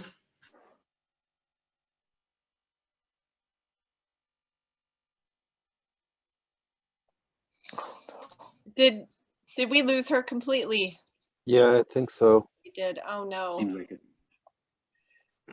Well, we'll see if she's able to rejoin us.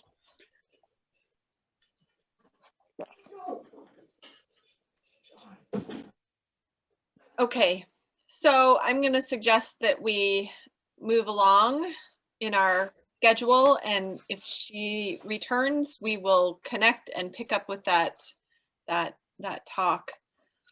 Okay, so I'm going to share my screen here.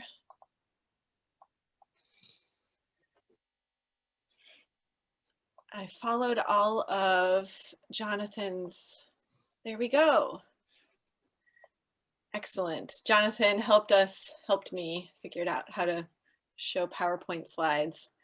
It's my very great pleasure on behalf of the Awards and Recognition Committee, as well as the officers and the council of the Waterbird Society, to announce and to recognize Dr. Jim Frazier tonight as the 2020 Kai Curry Lindahl Award recipient.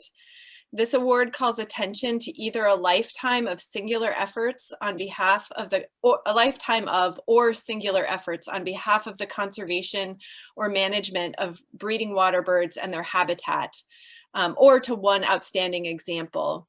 It's named for one of the early pioneers in the conservation of vast areas of critical importance to freshwater colonial waterbirds, not only, I must have cut and pasted really badly here, you guys, I'm sorry.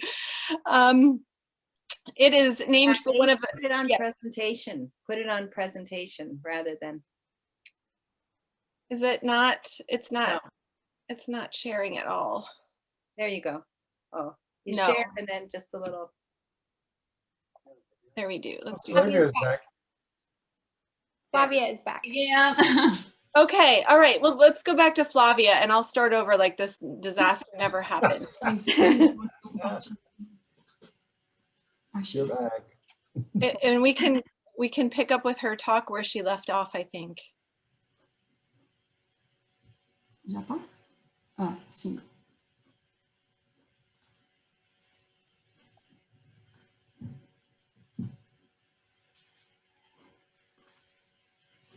Ok. Here we go again. Bom, então a taxa de eclosão, eu acho que foi aqui que eu parei. Bom, então a taxa de eclosão foi de 89,1%. Isso reflete a alta capacidade de incubação das fêmeas e também o baixo número de ovos inférteis. Os ninhos eles eclodiram entre os dias 27 de junho e 14 de agosto e teve um pico em julho e a data média foi dia 13 de julho. Os filhotes eles deixaram o ninho entre as 6h50 da manhã e 10h50, com um horário média de 8 e 9 da manhã.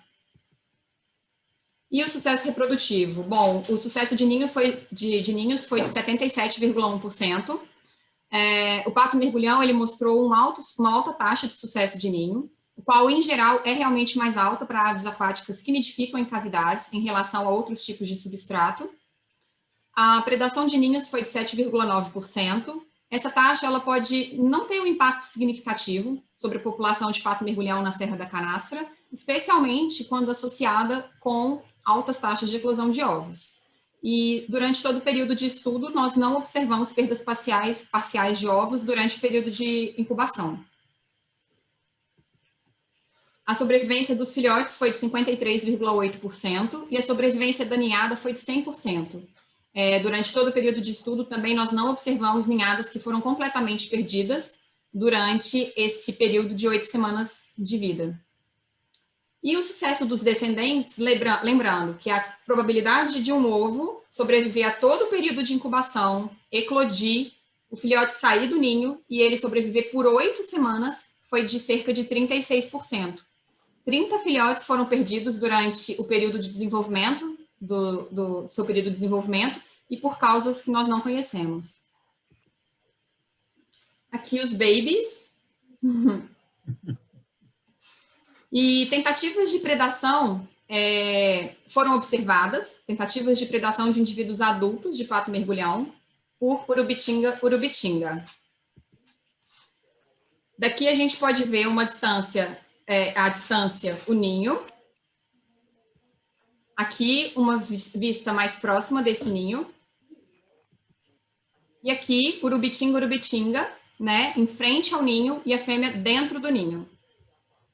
Bom, e aí a câmera trap registrou, durante 2 dias consecutivos, tentativas do gavião predar, né, os ovos ou fêmea que estava dentro do ninho, só que sem sucesso. E depois disso, tudo que a gente coletou, o que a gente conclui?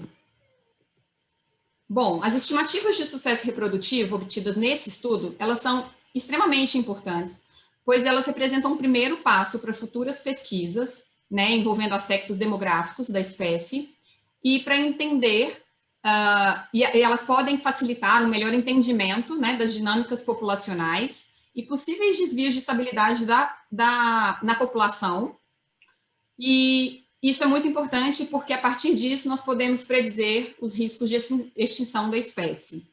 Considerando as ameaças às quais o pato mergulhão está sujeito, tais pesquisas elas são de suma importância, porque elas fornecem informações que vão contribuir para o planejamento de políticas públicas junto aos tomadores de decisão, e, a partir disso, nós podemos traçar estratégias de manejo eficientes para a espécie. A alta taxa de eclosão, as altas taxas de sobrevivência de ninhos e de filhotes, a baixa taxa de predação de ninho, que foi observada nesse estudo, elas são estatísticas bem fortes, vitais, para a espécie ser bem-sucedida. Então, o que está acontecendo com o pato mergulhão? Por que a população está em declínio? A degradação da qualidade da água, em particular a erosão dos solos e o assoreamento dos rios, é amplamente difundido em toda a sua área de distribuição e parece ser o fator prevalente, mais predominante, impactando diretamente o pato mergulhão.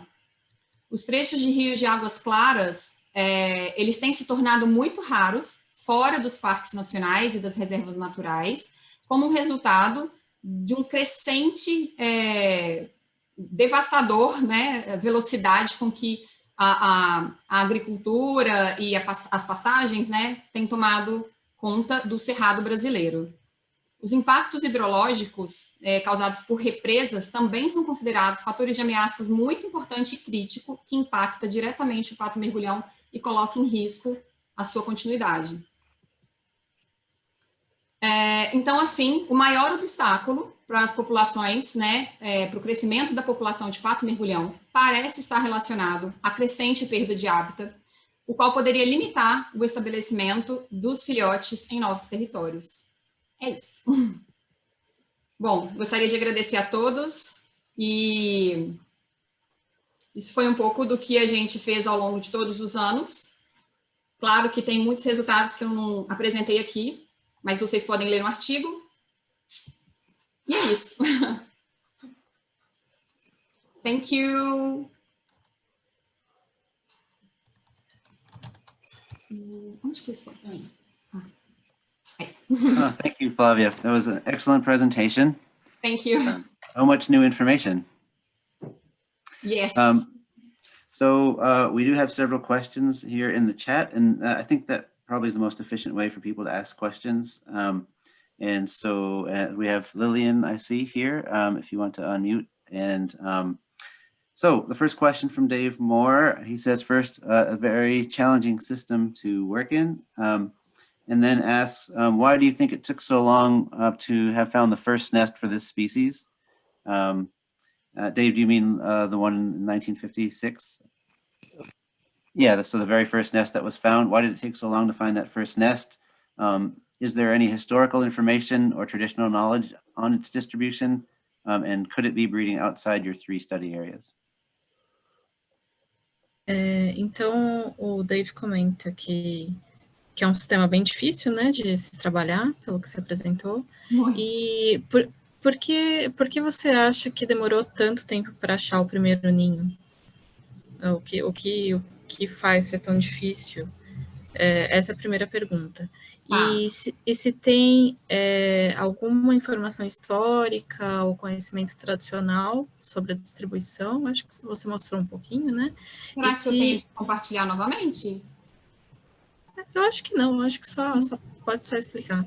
E se você acha que essa espécie poderia se reproduzir fora dessas 3 áreas que você comentou, dos 3 parques? Sim. Bom, com relação à primeira pergunta, né? Essa espécie, ela sempre foi uma espécie de baixa densidade. Então, ela sempre foi uma espécie de difícil visualização. Ela é extremamente exigente ao tipo de hábitat que ela vive.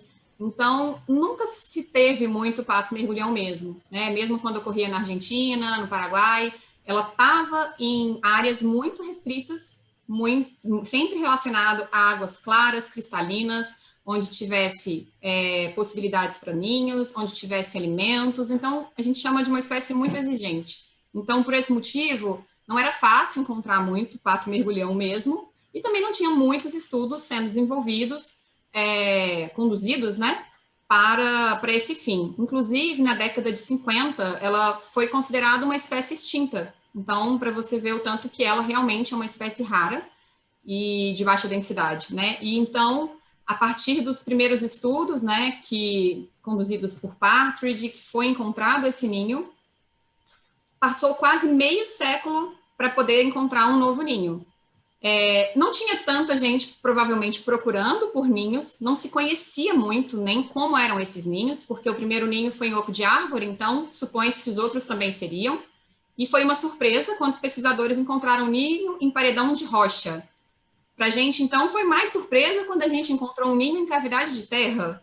E depois, quando a gente, né, começou a encontrar na canastra como sendo uma prevalência, esse tipo de ninho nesse tipo de substrato. E aí, além disso, a outra pergunta... Se tem informação histórica sobre a distribuição. Sim, aí a distribuição histórica, ele é do hemisfério sul mesmo, né, uma espécie restrita à América do Sul. Ocorria no Paraguai, na Argentina e no Brasil era na região centro-sul, né, além de Paraguai e Argentina, ali na região vizinha ao Brasil. Então, na Argentina, ali em Misiones. Mas, atualmente, só está restrita a 3 únicos estados no Brasil. Então, os únicos locais de ocorrência da espécie no mundo hoje são 3 estados no Brasil, que é Tocantins, Goiás e Minas Gerais, que abriga a maior população. E a última pergunta? Se há condição dela se reproduzir fora dessas 3 áreas. Acredito que sim, desde que se consigam as condições que ela precisa, que são os rios encachoeirados de águas claras e cristalinas, né? Mas também que não tenham impactos significativos que vão pressionar essa espécie, porque a gente não tem como retornar essa espécie hoje a áreas onde ela ocorria se o impacto, se a degradação do ambiente se mantém. Então, é necessário recuperar esse hábitat para que ela seja ou reintroduzida nesses locais, né? Ou em locais onde ela não ocorria, mas que apresentem condições favoráveis ao desenvolvimento da espécie, à reprodução da espécie. So Flavia says that in the 50s, the species was considered extinct, and maybe because the species has always had a low density, it's very difficult to observe. And then after the first nest was found, it took almost another 50 years to find the second one. So there is a combination of factors. Probably there were not researchers looking for this nest. There was not many people trying to find, and especially the first one was found. The first nest was found on a tree, but then the second and the kind of nest they find at Serra da Canastra is completely different. So as we saw, they are in rocky environments or on the soil. So it's very different to what the first nest was. What else? Also, the species is it's difficult to find suitable areas for the species, and that's probably why. So the species is from South America, and usually to have a distribution in central Brazil, Argentina, on the border of Brazil and Paraguay. But currently, the species can be found only on those 3 parks, 2 national parks and 1 state park in Brazil. But maybe there is some potential to find the species in other areas, as long as the areas are pristine. So the species is really is strict about their needs. So the condition of the water, that there cannot be any change in the environment. And I think that's all. Thank you. Thank you. So the next question is from Jeff Spendelow, who asks, at what stage was the nest when the hawk attack happened? Em que estágio que estava o ninho quando teve aquele ataque do gavião? Estava em fase de incubação. E ele não teve sucesso, né, na predação, mas foi durante a fase de incubação em que a fêmea permanecia quase todo o dia dentro do ninho, saindo apenas 2 vezes. E pelo horário que foi registrado, era um horário que era muito provável que ela estivesse dentro do ninho. So it was during the incubation period that the hawk attacked, and probably every time the hawk tried to attack, the female was inside of the nest based on the time the attacks occurred. Okay. The next question is from Jim Fraser. He said, I was surprised to hear you refer to duckling survival as high. How does the duckling survival compare to other Mergini?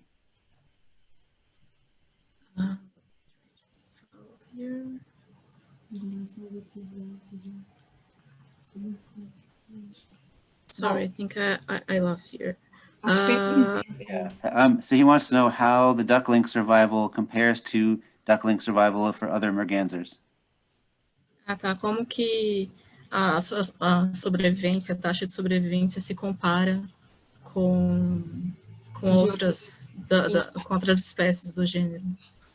Na verdade, eu li muitos trabalhos que mostram que nesse mesmo período que eu calculei, né, em poucas semanas, filhotes que haviam se perdido totalmente, uma ninhada inteira perdida.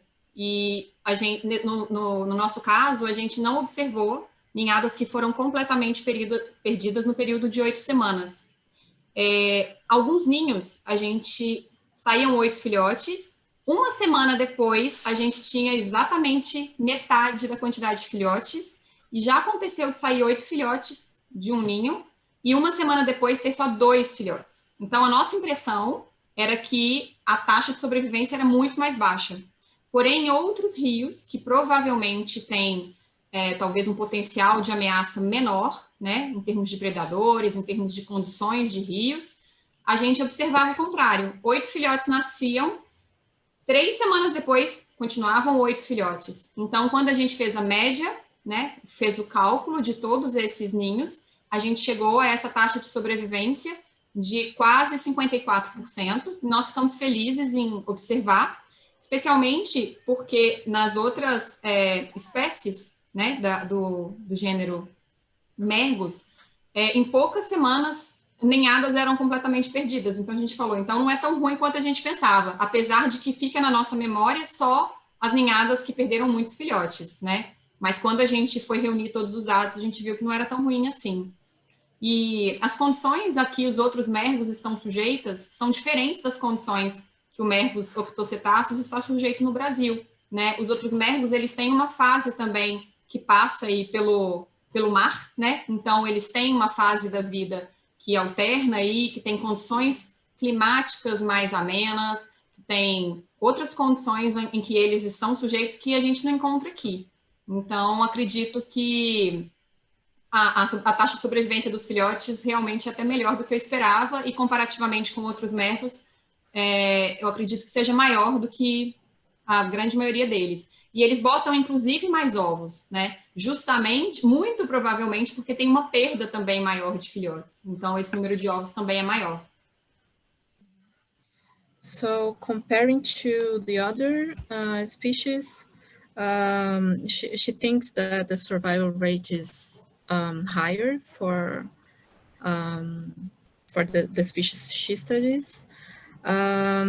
So there was a variation comparing the nests. So in some areas, in some rivers, probably with less threats, either predators or the condition of the river itself, they could observe, she gave an example.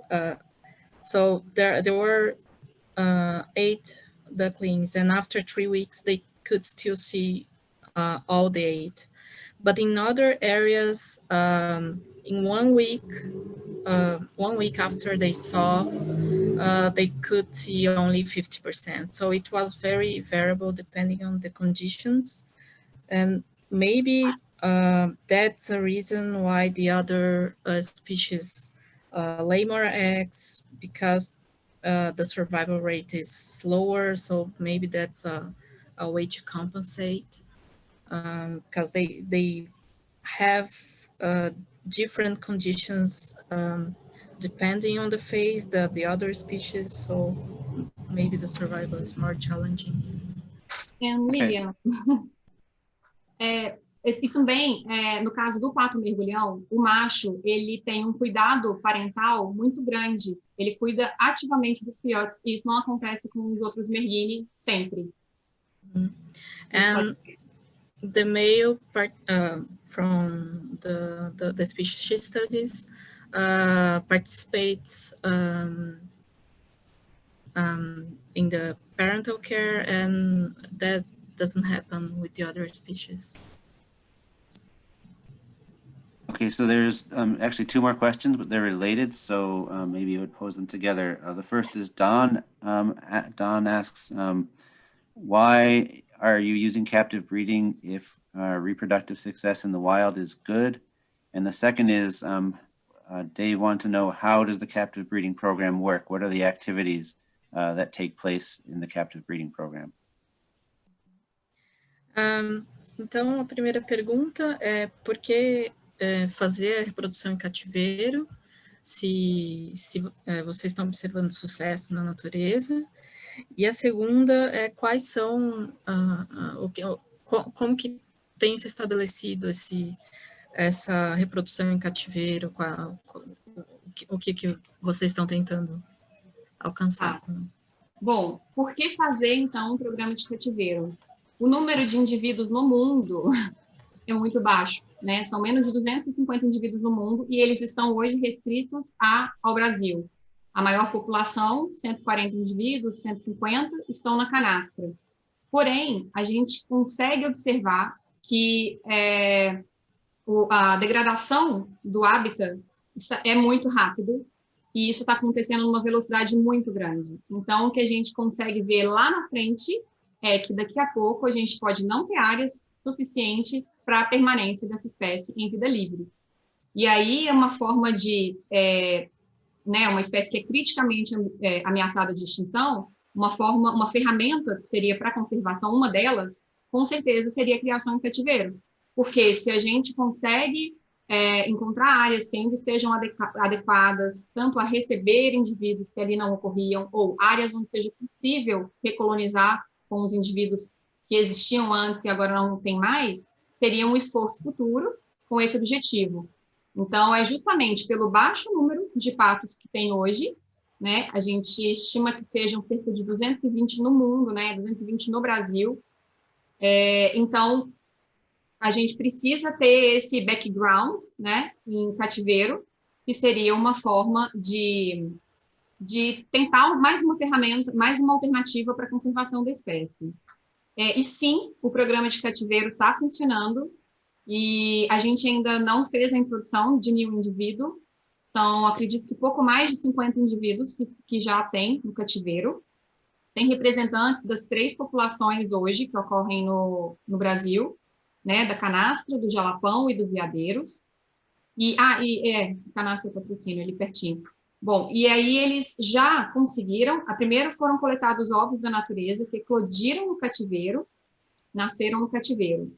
Mas a gente também já conseguiu que filhotes que nasceram em cativeiro crescessem, se reproduzissem entre si, botassem ovos que fossem férteis e viáveis e já estejam, e agora os filhotes já estão crescidos. Então, já conseguiu fazer com que os filhotes nascidos em cativeiro, que não vieram de vida livre, eles estão conseguindo se reproduzir.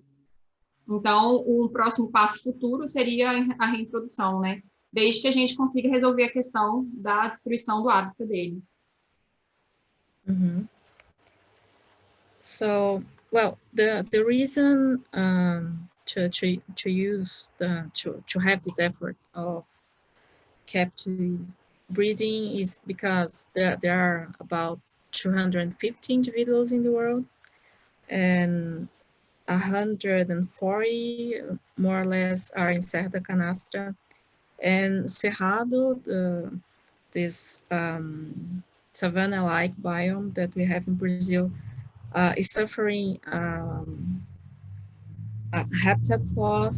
So, so if there still are areas, unprotected areas where the species might be found today, probably the number of the individuals will still be very low.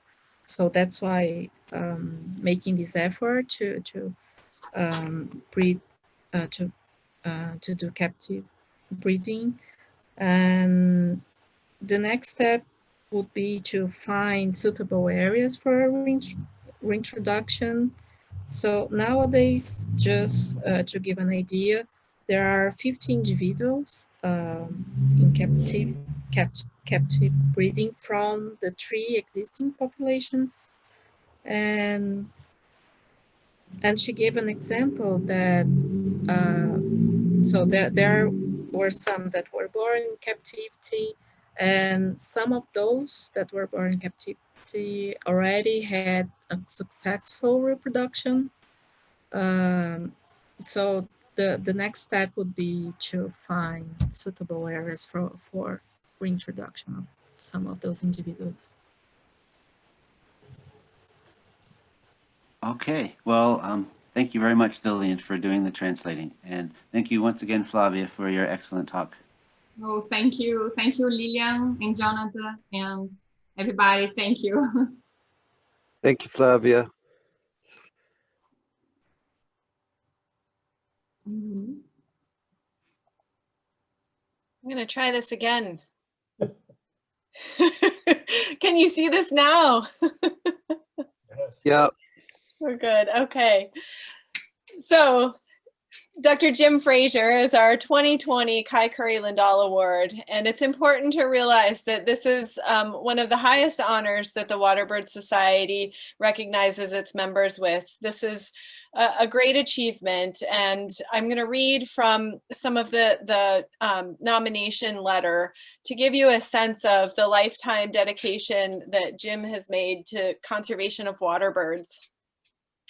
Over the last 2 decades, Jim and his extensive team of graduate students and postdoctoral fellows have studied the demography and conservation of piping plovers and other beach nesting birds. Their contributions have been wide-ranging and form the basis for nearly all of our understanding of the threats and consequences of those threats to the piping plover populations, both in the Great Plains of the United States and on the East Coast. Jim has also provided interesting and creative ideas to the conservation of other at-risk species, including the red knot. He proposed that factors operating on the Arctic breeding grounds, patterns of lemming cycles, could well explain some of the declines in the endangered species. To put this into context, the still prevailing view is that the decline of this charismatic shorebird is intrinsically tied to the unsustainable harvesting of populations of horseshoe crabs.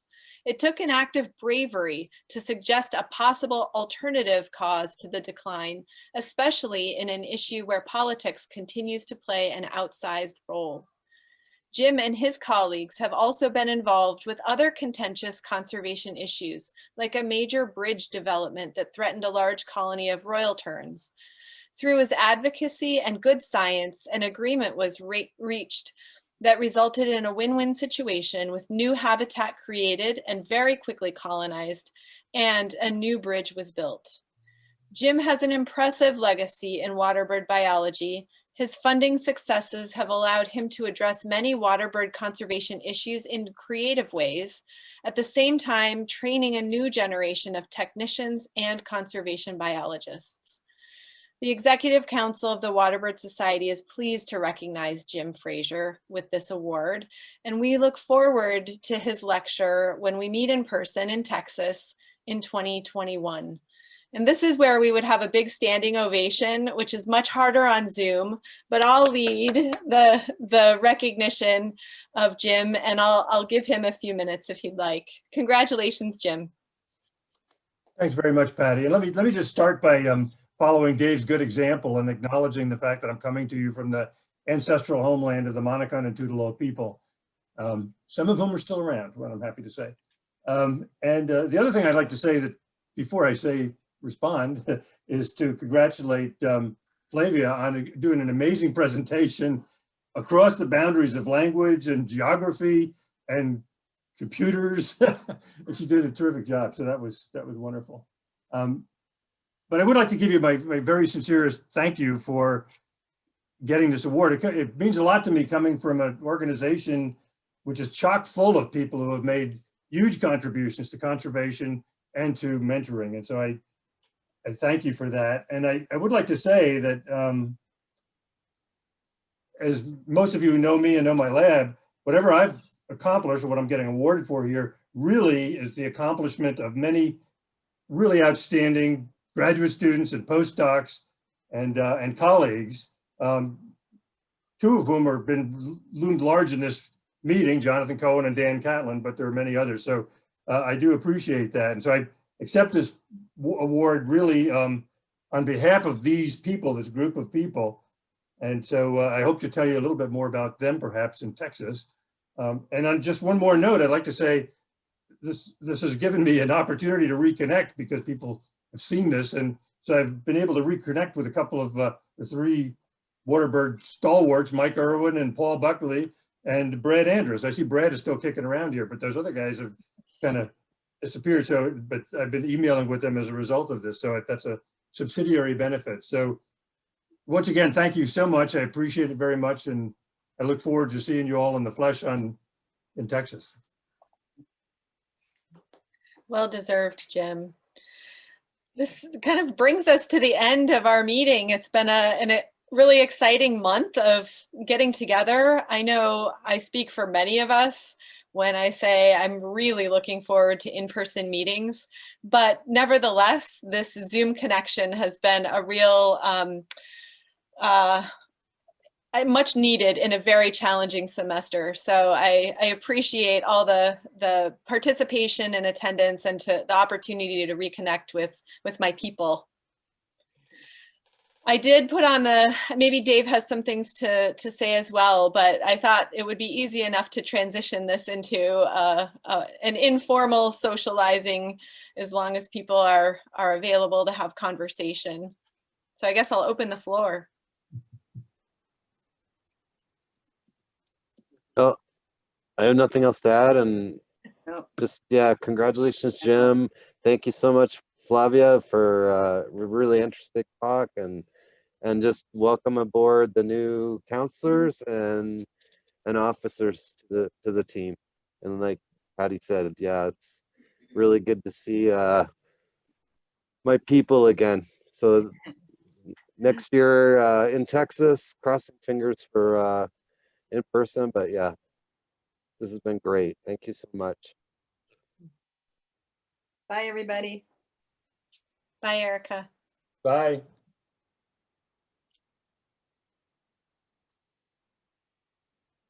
Jim, I'm lifting a glass to Yeah. you. Oh, thank you.